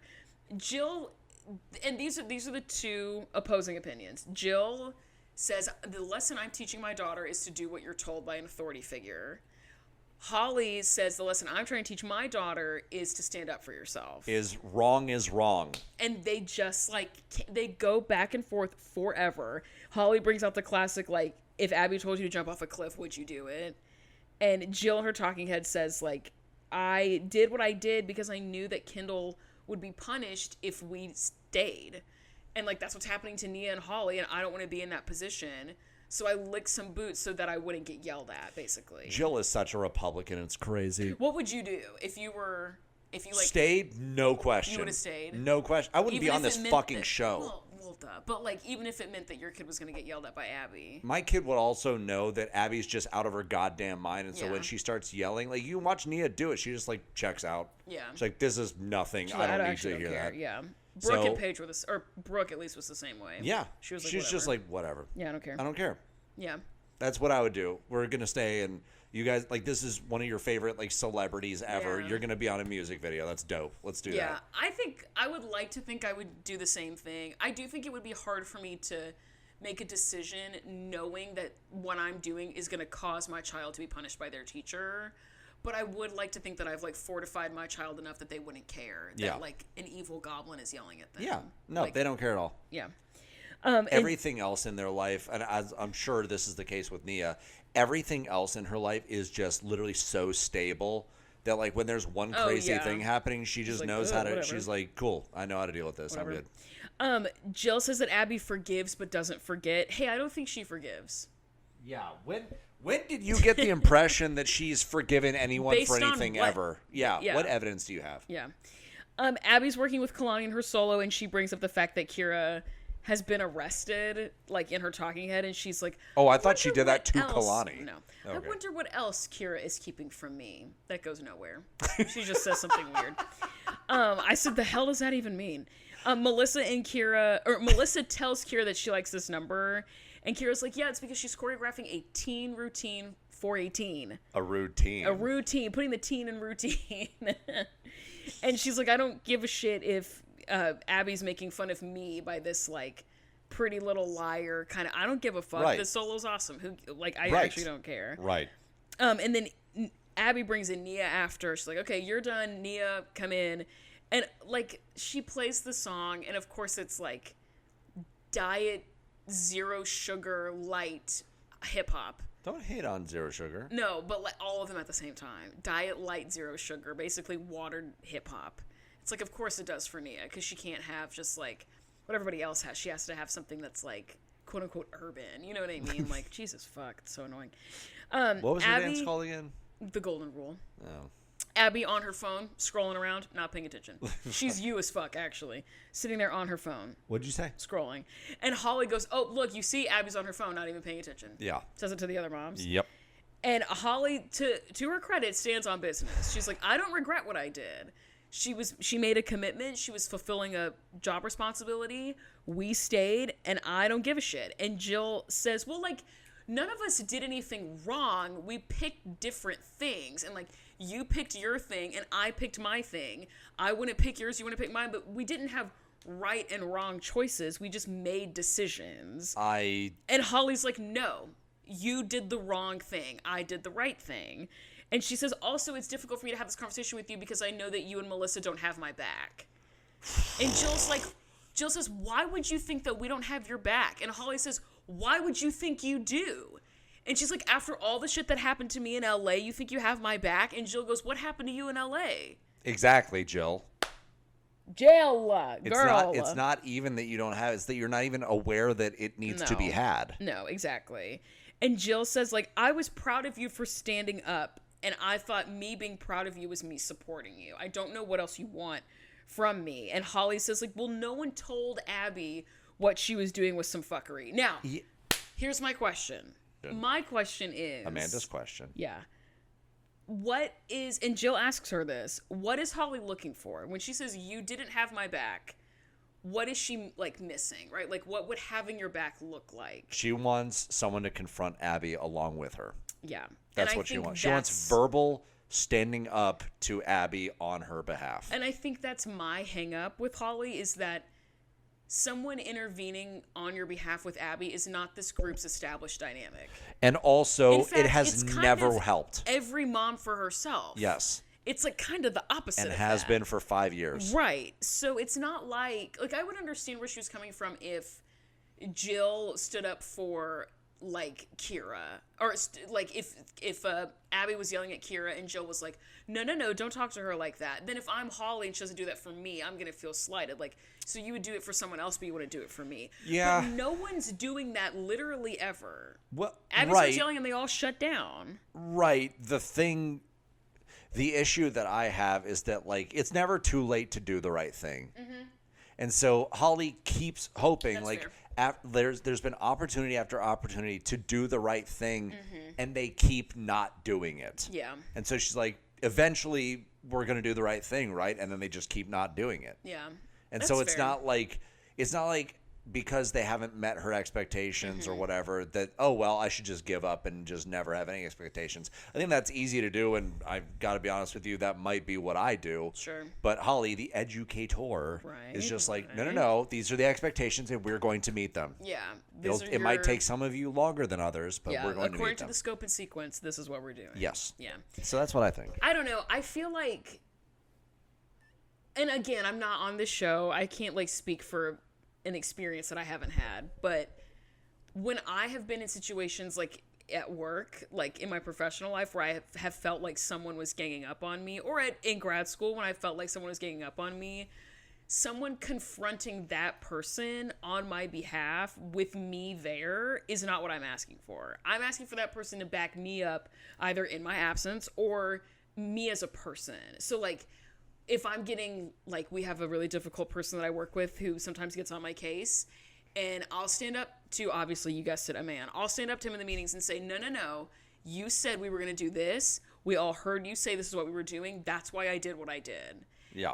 And after that meeting, Rachel or whoever will be like, that you said the right thing. I stand by what you said, whatever. I don't know if I need someone in that moment to say, like, yeah, what Amanda said, because, like, that's not helpful for me.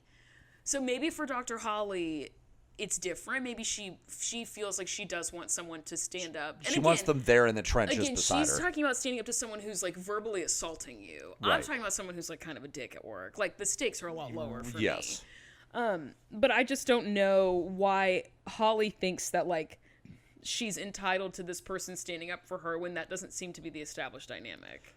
Because she, for whatever reason, still has hope. Yeah, I guess. I don't know. It's I just lost that to me. long ago. Yeah. It's just confusing to me. We get to a commercial. And we come back. And we're working on Kindle with her solo. Abby does call her number sassy and hot, which I hate. And she says in her talking Sassy is fine. Hot is very much not. No. Abby, her talking, says that Kendall's getting more opportunities, and she implies that it's because of Jill being quiet. Holly's not upstairs yet, but all the moms are, and Kira is like, so yesterday's fight didn't make any sense to me. Let's talk about it. Great. And Jill's like, I also didn't really get it, because I stand by what I did. Holly stands by what she did. I don't know why we're fighting about it. Sure. And she says, like, Holly just doesn't respect the choice that I made that I thought was best for my child. And Correct. as she says it, Holly walks in. Which is like, they weren't talking shit, but it's like still kind of a little uncomfortable. But Jill also is being like that's correct. Yeah. Like, I agree. It's accurate. Yeah. She's not talking shit about Holly. She's just saying, like, we fundamentally disagree on what should have happened. She made a decision and I made mine, and that's it. Yeah. Holly says, like, overnight, she's had this moment of clarity, and she's like, I just can't, she says something really shitty. She says, I just can't expect everyone to have the same code of ethics that I do. Holly, babe, what? I mean, she's not wrong. But, like, why would you say that? She is implying this, but this doesn't necessarily mean that, like, Jill's is worse. It's just different.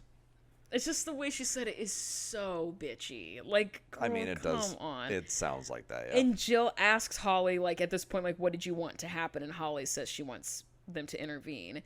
And Jess asks them if they... So Jess is like, so let's just, for the record, Jill, you're saying that your friendships don't matter as much as you're standing with Abby. Holly cuts off Jess and looks at Jess and she says, yes. Like, she thinks that's what Jill thinks. And Jill is like, no, I don't think that. And then they're just talking in circles. And I stopped taking notes of this conversation because it just gets, like, kind of confusing. I'm sure the it big went around. takeaway is that Jess and Holly are kind of teaming up. Ooh. Throwing that out there. Ooh. Holly points out... Do you want to know why that might be happening? First of all, because Holly's just, like, smart. Right. But also, I think Jess obviously probably feels like an outsider. Yes, she's looking for an in. She identifies that Holly also is kind of an outsider, and so she's like, ooh, we can bond together. Oh, me too, girl. Yeah. But also the fact that Holly is the smartest woman in the room. And I so don't she's want to like, be on Holly's team. I'm going to be with her. Yeah. Holly points out that really Abby's the instigator in all of this. She's like, again, like, none of this would be a problem if it weren't for Abby, because she's the one who asked us to make this impossible decision, but whatever. Yeah. Abby, I said take a shot every time Abby says the ALDC did not do well in LA. It's like, she says it so many fucking times. And she's like, I just don't have a choice, but I'm going to have to pull one of the old girls from this group because I don't want to lose. Like, we have to win, and we won't win if this is in the teen division. So Abby goes upstairs. It's gonna be fucking Nia. Abby goes upstairs. It's gonna be fucking... And she tells Kira that Kalani is not in the dance. What? Because Kalani's older than Nia. Well, yeah, So but I she figured pulls either Kalani. one of them would have I know, I was solved shocked. the problem. And Kira's like, okay, well, that sucks, but, like, I get it. You know, She's already got a solo, though. Yes. That's more fair. I thought she was going to do it to Nia, and Holly was going to be like, well, now she literally doesn't get to dance this week. No, Nia has a solo. She's Oh, yeah, the that's golden right. rule. Then I think that would have been even more reason. Like, Right. Nia really needs to focus on her solo and her technique in that solo. She doesn't need multiple dances. That's what she says about Kalani. She's Kalani's like, technique is so much better than Nia's. It gives Kalani a chance to focus. So Kalani's not in the group dance, and Kira's like, it's a bummer because I know Kalani really likes this group dance, but, like, I get it. It's an age thing. It's not. And Abby says it's not an ability thing. The only reason I'm pulling her is because she's too old, and it's going to bump us up to the next division. Okay. Abby leaves, and all the moms are like, hey, why didn't you stand up for your kid? So why do you fucking hate your child? Why didn't you stand up for her? And she's like, because it doesn't matter. Because Right. it's an age thing, and she has a solo, and they're all like, well, you're spineless and you don't care about your kid. That's great. They just want so badly for there to be other women fighting. Jess also says an insane thing that I hate when people say just in Great. general. But she's just like, yeah, you just sat there and took it. I'm like, don't. That framing's, like, kind of nuts. Like, but, like, whatever. Nia's reasons for... What? Iggy, come here. Come here. Jess says that she took it and she needs to stand up. Oh, I said, I'm saying this is to me to myself in my notes. No. Why Kira or Kalani's not in the group, that's a good reason. Yes. Nia being bullied and being taken out of things, that's a bad reason. Right. But this reason makes sense. It's based on age, which you can't change. Right. But they all just they just wanted Kira They to want fight. someone to fight. Yeah. Yes. So we come to a commercial. Oh. We come back. We're at the competition with all the screaming fans. They're all freaking out. And Abby's like, the moms are so focused on being famous that they forgot that winning competitions is what made them successful, which I mean, kind of fair. Abby like takes the girls to the stage. She's like, come on girls, let's go look at the stage. And so all the moms are in the green room together and they're like berating Kira, asking her if she's going to stand up to Abby and like make Kalani be in the group dance. No. And Kira and her talking heads like, I'm not going to do that. And I don't care if they're mad at me. Yes. I'm not doing that shit. And so Jill's like, I think that Kira needs to sweat a little bit. She's like, we fight for our girls' opportunities constantly. Kira's never fought for anything for Kalani. It's time for her to fight. Like, what the hell are we talking about, ladies? She has a solo, you nut. It's like, what is she gonna fight? She's gonna fight for all of your kids to compete in a harder division and probably also, place lower. The fight she doesn't have a leg to stand on because the fight's what? My daughter's not the age she is? Like, what the fuck what are you talking about? No, they want her to say, it doesn't matter. She should be in the group anyway. And Jess... No, or she should argue for Nia to be removed instead. Yes. Jess says that Kira needs to stick up for Kalani, which is something that Melissa and Jill don't know anything about. And Holly's like, yeah! And so then Jess and Holly like start to like team up. Jess knows how to play the game. I don't love it. Jill and her talking it calls out this friendship as well. She's like, I don't love that Holly and Jess are teaming up. Like, I don't that either. Stresses me out. I don't like it either. The girls like get ready for their solos. Abby gives them the version of the pep talk, which is like, if you don't dance well, I'm gonna kill you. Right. Takes the girls to the auditorium, and we get, you guessed it, another commercial. Commercial. It was like maybe 5 minutes. That's of footage. Wild. Crazy shit. Also, yeah, with Jill and Holly's seeming alliance. Jess and Holly, yeah. What did I say? Jess and Holly, yeah. That's the smartest one and the craziest one. Yeah. That's arguably dangerous. The two smartest, because you could argue that Jess is a supervillain and she's very smart, but she's evil. Yeah, You know what I mean? And Melissa and Jill are clearly very dumb. Bless. They are. Well, at least Melissa's a liberal. No, you can be a dumb liberal. Yeah, I know. I know plenty. I know plenty as well, unfortunately. You're sitting in the room with one, baby. Iggy, cover your ears. You just call it. You just said that about Iggy. Iggy's not a liberal. She's an anarchist. That's so true, actually. She's like, if the world was just one giant treat and no one ever had any fights ever, that would be great. Iggy, come sit up on the couch. She thinks someone's at the door because there's like some. Because she misses Rachel. There's some banging outside. Well, also that. Some banging. Ew. That's how I do it, by the way. No pelvis. Rachel's been at the lake all day. Only arms. She left yesterday and hasn't been back yet. Egg! Come sit next to Eli. The rest of the podcast. Please don't. Egg! Come sit next to Eli. This is your baby. She's going to eat my ear. Oh, God. Why can't she be normal? I don't know. Ugh. Ew. Egg. The sounds are ridiculous. Okay, we come back from commercial. We see Kalani solo. There's footage of, like, they show Kira in the audience. The person behind Kira is like this with their phone. Their phone case, One Direction. I was like, that's my bitch. That is my girl for real. And Kira's like, that's awesome, Kalani. You noticed that. Yeah, obviously. I clocked it immediately. Kira's like, Kalani has to be perfect because she hasn't been winning and blah, blah, blah. Yeah. She does great. Kalani eats. Abby in her talking head says that she's flawless. Would you say she Kalani eats? No. Abby says that she thinks she was flawless and it's going to be really stiff competition for Miss Kendall. Iggy. Oh, my God. Kendall goes next. She alleges her number is blues. It is not, but it's whatever. She does have a fuck-ass fedora. Oh, no. Yeah. The apple doesn't fall far from the tree. No. And she does fine. I think she does well. Jill, after she's done, says that, like, this is what Holly doesn't understand. It's like, me being quiet means that my daughter can prance around wearing a fuck-ass fedora, basically. Which is nuts, because Nia also has a solo. So what the fuck are you talking about? Yeah, You guys have the same opportunity this week. Shut up. What are you talking about? What are you talking about? So Nia goes, do you remember the song When I Grow Up by the Pussycat Dolls? If I heard it, I'm sure I'd recognize it. Yeah, it's this song that she's dancing to is like so that song. It's ridiculous. Hell yeah. And Holly's like, I think she did great, and I just think that Abby is jealous that Nia was able to do fun, successful things in LA without her. Blah blah blah. Whatever. I guess. Okay, great. The girls are getting ready for the group, but they're by themselves. The moms and Abby are not in there. And JoJo asks if she can hear Nia's song, and she's like, "Didn't you record a song while we were in LA?"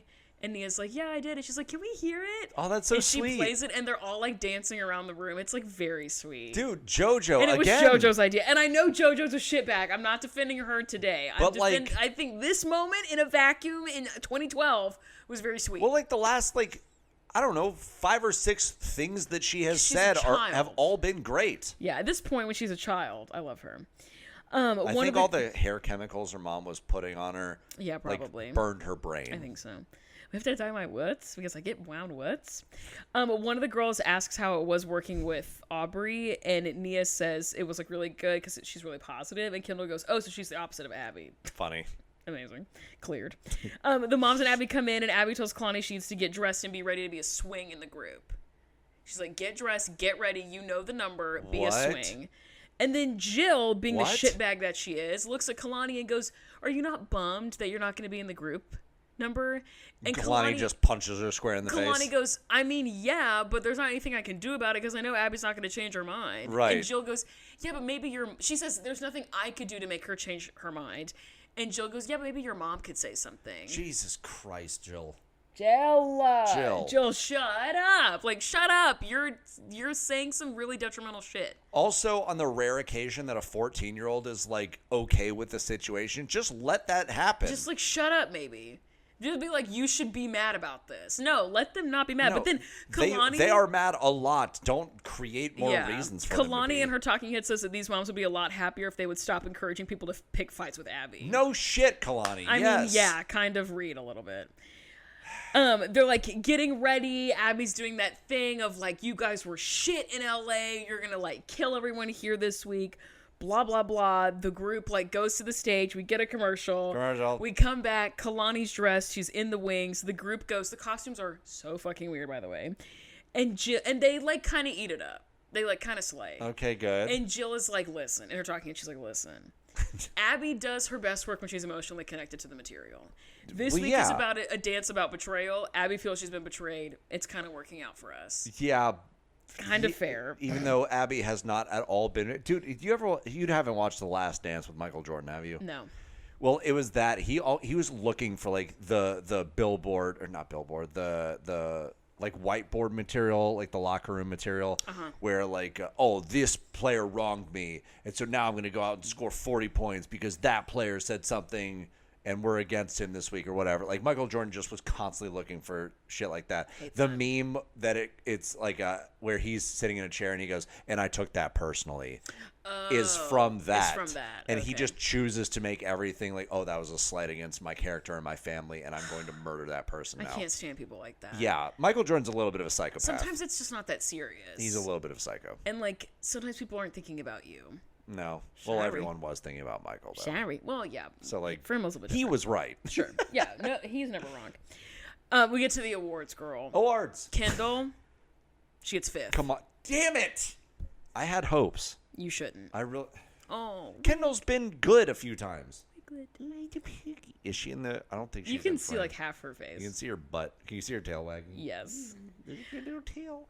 Jill is like, all you want for your kid is in the, dances for them to feel a sense of accomplishment and for them to feel good about what they did. That's and good. Kendall said she felt good, and so, like, that's fine. She says, I do wish she won, though. She's going to get screamed at by Abby, but, like, right. Jill, that's the correct attitude to have. Kalani gets first. Yes! Let's fucking go, Kalani! But... What? Nia doesn't place. Damn it. I forgot about Nia's solo. Yeah. I mean, good. Yeah. Not great, Bob. Not great, Bob. Not great. Were they all in the same age group? Or I thought Kendall would have been younger. No. Oh. Nope. Fuck. Nia, damn it. For the group gets... First. Yeah. The announcer of the awards does say Donimo instead of Domino, which I thought was really funny. We've all been there, girlfriend. And Kalani is, like, sitting on the stage. The squad gets up to get the award. She's sitting. She looks at Abby dead in the eye and says, should I go? And Abby goes, go. Gets up and goes. That's what happened. They get back into the green room, and there's a fight about that moment. Nia and Holly are in the hallway, like, gassing each other up. And it is actually kind of... More like the Holly way. No. It's kind of heartbreaking because Nia is, like, really upset. And Holly says, well, it just wasn't your week to place. And Nia goes, it hasn't been my week to place for a long time. And she's like, well, you just have to keep honing your craft. Yeah. Like, she doesn't really know, like, what else to say. It's, I mean, a very real moment. Yeah, but everyone improves at different rates and in different ways. Yeah. And sometimes one judge is looking for one specific thing, and that's the thing that you need to improve on for next time. Yeah. And maybe you'll improve that, and a judge is looking for something else. And it's true. Great, now you get to improve that. Yeah, that's true. It's a constant thing, you know? Yeah. Because, like, I have taught for a long time at Lebanon High School. They've had some really good years. Sure. They've had other years where they were near the bottom. Yeah. And that is always the messaging. Like, even when you're like, I know, like, Franklin High School is going to be at this competition. We're not winning. It's not happening. Yeah. But we're going to look for ways that we can be better. Even if we have our worst run of the season, we just completely fall apart. Yeah. Okay. That's okay. Yeah. We can still get better. Let's find a way to get better. Let's find a way to be optimistic about this going forward. Do your kids know that you used to go to Franklin? Yeah. Okay. So I think Does a lot of them work in do. your favor that they like know that you've had like actual for real experience that started in high school or no? Yeah. Yeah. Well, they just like know that I'm good anyway. Right. And they see like, oh, he went to Frank. Like that makes a lot of sense that he knows a ton about marching band. Right. I hope that they don't think, and I've never gotten this vibe from anyone that like, oh, of course he went to Franklin. That's why he's so good. We're not going to be that good. We don't go to Franklin. Oh, I don't think or like that's... he went to Franklin, so he thinks who he is. Like, maybe he went to Franklin. None of them seem to have. Oh, that. That's what my family thinks about you. I told them that when the very first time I ever met you, I was talking to them about how the only other person in the arts in my grad school cohort was a center snare for Franklin, and my dad went, ugh. I was like, well, yes. And I stand by that, you know, that's like still. We weren't like, what does that true. even mean? We didn't have like money like that. Well, to be fair, and I didn't like really understand this until you told me like not that long ago. The band director who was such an asshole was not there when you were there at Franklin. He was for 1 year. He was for 1 year. My senior year, yeah. He had been there for like a million years before I got to high school, and then when I got to high school, he was an asshole, and he was there. He was like kind of an cemented. asshole when I was there. Yeah, so like, in my brain, I thought like, oh, you were that band director who sucks, like center snare, which is like not totally true. You were someone else. There was some overlap, and he and I butted heads actually. Yeah, he was an asshole. If that makes you feel any better, well, so was I. He was my boss when I was an arts teacher in Williamson County. He became the superintendent of Williamson County Arts. Yeah. And he was a dickbag. He definitely has an ego, but also like I think he's got a reason. Oh yeah, he to be left one. central office, went to teach band at Siegel High School, won COC. So like he has. I'm not saying he's not talented. I'm saying he's a dick. And you can be both. Yes. You know what I mean? Sure can. So I had that impression because I thought you were that guy's guy, which is like not really totally true. Well, because he was only there for your freshman year. No, my senior year. Senior But he was also. It was a bit of a tenuous relationship because like as the center snare, like I am. There's like the drum major it's a lot of pressure. And me. Yeah. Like are like the leaders. We have the most like influence over the band and everything. And so he recognized like first of all, this kid's really good at drumming. I don't even remember who my center snare was. That's probably fine. Was it Michael Aldridge? No, I was not in high school. He was older. Oh, he was than my older. sister, That's right. Yeah. It was Michael Aldridge when my sister was there. Anyway, but like, so he recognized like, listen, I like this kid's really good. Colin Bluen would know. Yes, Colin, he would. let me know who my center was. Right in. Yeah, which year? And he's like got his glasses on. I graduated 2014. Gabe Farmer, who I always think is your cousin, is not. Gabe was on the line. Anyway, keep going. Sorry. Nice. Well, I was just gonna say, like, he recognized like this kid's really good. Yeah. He's got a lot of influence on their band. He's been here a long time. Like, I have to like, he is a tool. I know. Like, I have to like use this person, and so we have to have like a working relationship. Yeah. Even though I was like, I don't like a lot of things about you, man. Yeah. Like, and I know that I'm good. I know that you're good as well, and I know that I have to respect you for a lot of reasons. And so there was like a little bit of that. Yeah. You know. Colin, it was Luke Sumner. Colin's gonna freak out. Sumner, barely know him. I wish I didn't know him. He was a freak. Anyway, and not in the fun way. No, in like a brutal. Someone needs to pay in a Christian way. Someone needs to pay attention to him. Youth pastor vibes. So then they get back into the green room and then they're fighting about like, well, you know, like the time that Nia wasn't in the group dance, she didn't get up and get the award. And Kira's like, yeah, but Nia didn't ask. if she could get up and get it. Kalani looked at Abby. Abby said, yeah, go do it. Yeah. Nia didn't ask, and that's not my fault that your kid didn't make that decision. Like, that's on Correct. your kid. Correct. And then they're all arguing, and again, like, Jill and, Jess and Holly are kind of, like, teaming up. And Jill starts giggling, and she's like, Kira, you always have an excuse for why what your child did is okay. And Kira goes, do not talk shit about my kid. And Jill goes, I'm not talking shit about your kid. I'm talking shit about you. Yeah, but also, which is awesome. but also, Kira is correct. Yeah. Like, Again, if Abby says it's okay, you then hate it's to agree fucking with the villain, okay. but I agree with Kira a little bit. Yeah. Sorry, girl. Seriously. Anyway, that's it. And in all caps, I have Kathy next week. Let's fucking get I don't it. want Kathy next She has a week. bullhorn and she says, kiss my butt. Through the bullhorn? No. There's two independent facts. Kiss She's my like, butt. kiss my butt. I love her. Okay, what's your song of the week? Hold on, I thought I had more time. I'm texting. I'm telling one of my friends asked what I'm doing, and I'm telling them I'm doing the podcast and getting Mexican food and watching Drag Race. You're about to be getting arrested if you don't wrap it up. Why are you doing what? I have 911 on speed dial. Wrap it up. Yeah. Today or what? Like, let's go. Oh my god. Egg, what are your thoughts? What's your song of the week? She doesn't have a single stinking one of them. What are you doing, little? My song of the week is the Archon Reprise by Midnight, and I think it's pronounced Elixir. It's YLXR. Oh, cool. I know. Nice. I think it's Elixir. But yeah, that song, I've been listening, to a lot of like lo-fi hip-hop kind of, like jazz kind of things. Yes. And it is a generated playlist for me, but I assume a lot of people would get something similar. Passion is a dying theme. I think it's already on our Pyramid Bops playlist. Mm-hmm. But I just generated a playlist, like a radio based off of that song. Dude, it goes crazy. It's so fucking good. Nice. And so, wait, where'd it go? What did I say it was called? Archon Reprise. Yeah. Cool. And I'm adding it. And what is your song?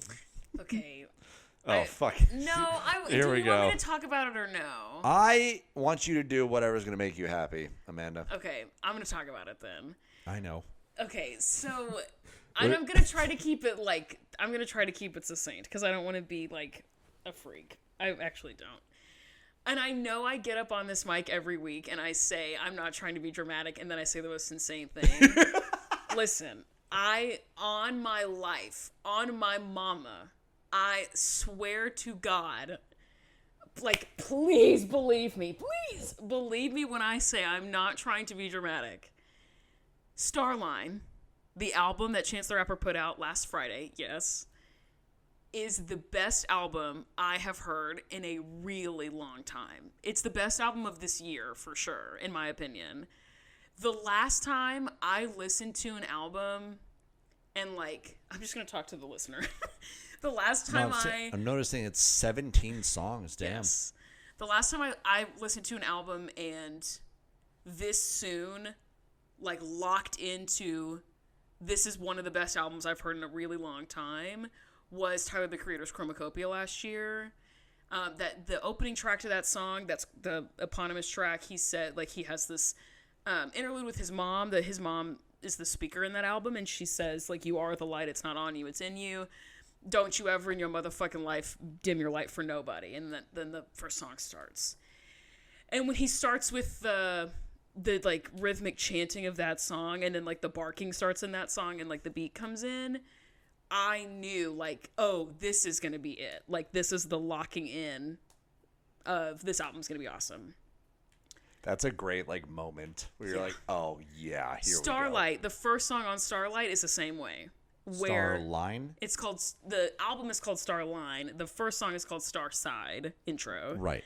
And I mentioned this last week, but Chance the Rapper, like, lore is that his last album came out 6 years ago. It was incredibly poorly received. He canceled a tour that was supposed to support the album because it was so incredibly poorly received. The album before is an album called Coloring Book. It won him 3 Grammys. It was produced by Kanye West. It was a really big deal. And a lot of people, and the 2 albums before then were also, like, similarly big deals, but Coloring Book, like, really, really brought him into mainstream music. Starline, I was really nervous about because we as fans had only heard 2 songs off. We'd only heard 2 confirmed songs off of Starline. The first is a song called Space and Time, which I've talked about. That's my song of the week this week. Space and Time, he performed it on an episode of The Voice a couple of months ago. And he said this is off of my new album, Starline. And the other was a song he premiered at Lollapalooza that's called Drapetomania. And they are like 2 incredibly different songs genre-wise. And I was very scared he was going to spread himself too thin. You're trying to cover too many genres, and they're all going to be done poorly. I'm scared. Sure. I'm nervous. Yeah. And that album, it's like, it's so good, and it's educational. So he has the like first few songs. Starside is just like, you know, like a setting the tone song. He has a song on there that's called, the second one is called Ride, which is a great song. And then the third one is called, don't tell me, the third one is called No More Old Men. Correct. And it's with Jamila Woods, who was a vocalist on Coloring Book, very slay. And the song is about how and he's talked about this, he did an episode of a podcast that's called the Grits and Eggs podcast. It's 2.5 hours long. And he just talks about the album. And so this is all coming from him. This isn't just me making this shit up. His perspective on this specific song was, when I was growing up in Chicago, there were a lot of old black men who were very like set on where they went to the barbershop, and they were very set in their communities. And I saw the same old men at the bus stop, and I knew all of them on 79 where he grew up. Like, I knew all of the old black men in my neighborhood. And because of gentrification and because of capitalism and because of all of these different things, I don't see any old black men the way I used to. They're not as comfortable in their own neighborhoods anymore, and pretty soon there won't be any more old men. An incredible perspective. And he talks in the interview, he says, like, there were 3 Egyptian barbershops that I knew of, and he lists them off. In Chicago, you either got if you were a black man, you went to here, or here. And he said, I don't know anybody who goes to any of those shops anymore. I don't even know if they're still open anymore. Because from his perspective, like, this isn't me just talking on his experience. He has said, like, I don't know if, like, a black-owned business that's for black people by black people is, like, a thing anymore. Like, I don't know. And the album is called Starline because of a black business that was, like, a shipping transportation business that was called the Black Star Line. And it was black-owned. There were only black people who worked on it. It was in the early 1900s. And it was in response to the White Star Line, which was the same thing, but it was white only. And it was alive for, like, 2 years, and the FBI came and shut it down. Great. But he's like, we have to remember that happened. And, like, we need to remember that there were old men who, like, felt this way. And then he has a song that's called, the name of the song is called The Negro Problem. And it's about how, like, criminal injustice and medical malpractice disproportionately affects black people in America. And the refrain is like, that's not the world's problem, that's, like, the black person's problem. And the refrain at the end is like, your problem is my problem, my problem is your problem. Incredible, right? Like, and it's done in a way that is, like, catchy, in a way that makes sense, in a way that's honest and, like, true, and it meshes together all of these things in a really successful way. The fifth song is called Drapetomania. Do you know what Drapetomania is? Drapetomania is a not real disease that was made up by you guessed it, slave owner, who was a doctor, who said that slaves could contract a disease called drapetomania that would make them hysterical and make them want to run away. And the way to get rid of drapetomania in your slaves is that you can, like, get it out of them with physical punishment and cutting off their toes. And that's the title of the song. I did not know what that word was, by the way. Never heard that phrase in my entire fucking life. Also learning this in real time as we speak. Never heard of that. Holy hell. But it's a party song. And this song the refrain of the song is Go Crazy. And he said in his interview, he's like, there are times where black people need to be together and need to go crazy. And, like, that's what this is. That's what the song is. Like, fuck it, go crazy. Who gives a shit? That's wild, and he's like, man. And if you're gonna say that the problems that we face are, like, not yours because they're just, like, black people problems, we're gonna go crazy. Incredible. It's so, guys, I need you to believe me when I say it is a bulletproof album. It is insanely good. I will need to listen to this. There's one song on it that's called Back to the Go. That's right after Drapetomania. And Back to the Go is like Midwestern emo almost. What? It's because it's in Illinois, because Chicago's in Illinois. So it's Right. like there's like this Midwestern like I cry to myself kind of like vibe. So fucking good. I'm gonna listen back to this in editing and be like, why didn't you bring up this thing? Why didn't you say this? Like last week I forgot to mention that The Life of Pablo and Coloring Book came out 2 weeks apart in 2016, which is an insane thing that happened in 2016, but whatever. There's so much good shit in this album that's so smart, and like he said in this interview, it's his best rapping. He's like, this is it. And I think there's like a difference between watching a rookie discover that they're good at their craft versus like seeing a pro who knows that they're good at it do their thing. And I feel like for Coloring Book, it was him figuring out how good he is at the thing he is doing. Starline is him doing what he knows he's good at. That's badass. It's badass, dude. And there's an album called, there's a song called Letters, and it's based on the epistles, which are sections of the Bible, books of the Bible that are letters. So that's why the song's called Letters. Yep. And back like in the New Testament, if you're not familiar, in the New Testament, the Apostle Paul walks like literally all over modern civilization at the time and talks to different churches in different cities. And after he leaves, he writes them letters. Now, unfortunately for us, a lot of people have taken those letters and been like, oh, you think that thing that you said to that literal ancient civilization in a country that doesn't exist anymore, that applies to us. So that's where we His get letter to the Corinthians. That's where we get the anti-gay stuff, is from the epistles. So Chance the Rapper has a song on the album that's called Letters, and it is a straight up call for a reckoning with the church. And he says, like, one of the lines is, "Dear mega churches, I hope this letter finds you before I do." And he's like, you sell brands of Bibles, but when it's someone on your doorstep, you don't give a shit. And at the end of the day, you have to answer for your actions, just like I do. And like, I hope that the God you believe in actually has the mercy you think he does, because you're the one who needs it, not me. Damn. Incredible. There's a song on there called Tree, and it's about smoking pot, and it's about racial discrimination in specifically incarceration when it comes to weed. And the verse is really dark, the chorus is really dark, but it's true. He says like, they're gonna don't worry about the stress you feel in this white man's game. They're gonna have us tied up when it's legalized because it is a tree. Like how they would. Oh shit. Yeah. So even when he's having fun, he's being smart. Yeah. And he's educating and he's letting these hoes know. It's so good. It's so good. I think there's a song called Burn Your Block. Burn Your Block's about violent protest and about how sometimes what you have to do, according to Chance the Rapper, I'm not endorsing this on the internet, although I do in my personal life, sometimes, and he's a big fan of Malcolm X. He's like, sometimes the MLK approach is not going to work. No. And if they're going to do what they're going to do, I'm going to fight fire with fire. Yeah. So Burn Your Block is about, like, the beginning of the chorus is I smell fire at the precinct. Like, that kind of thing. That album is so good. We're so fucking back, it's actually crazy. I knew it from the first, like, minute and a half. It locks in at 1:28. I was watching the clock. At 1:28 on the first song, I was like, oh, yeah, we are literally so back, it's crazy. And I fucking love Chance the Rapper, dude. He's awesome. He's so smart. And he sings on this album for real. He's not just rapping.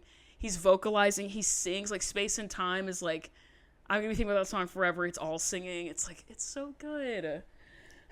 The end, I guess. It's so good. I'm going to be thinking about it forever. What? You got a response for any of that or no? Oh my God, Rachel's coming in. Rachel. She was so anxious all day without you. She was really freaking out. Grunting and carrying on. You have anything else you want to say? We're about to wrap up, Rachel. Follow us on the things. if you feel like it. I'm not Amanda B _. Eli's at _farmer _. You can follow him Eli for cake. _farmer. What did I say? You said at _farmer. Whoops. At Eli _farmer _. Not you misnaming me. No, it's erasure. That's what I was going for. At the Pyramid Pod. Follow us on TikTok if you feel like it. Our TikTok's kind of popping off. At the Pyramid Pod, I post just like clips of the show. Email us, thepyramidpodcast@gmail.com. We'll read more of them next week. Let us know if you have any opinions about Drag Race or Chance the Rapper. No or spoilers books. on Drag Race. You can send them. You can email spoilers to me because Eli doesn't see the email. That's right. I only see the email. Don't DM us on Instagram spoilers for Drag Race. He does see. I will legitimately be furious. Please don't do that. But you can DM me or email me. I'm literally having so much fun watching this show and trying to guess who's going home and stuff. It is like one of my favorite things right now, and if you take that away from me, I will be very sad. Yeah, fair enough. Okay, I guess that's it. Good luck on your finals. Good night, Alyssa. Good night, Alyssa. Thank you so much for listening. Goodbye. Goodbye!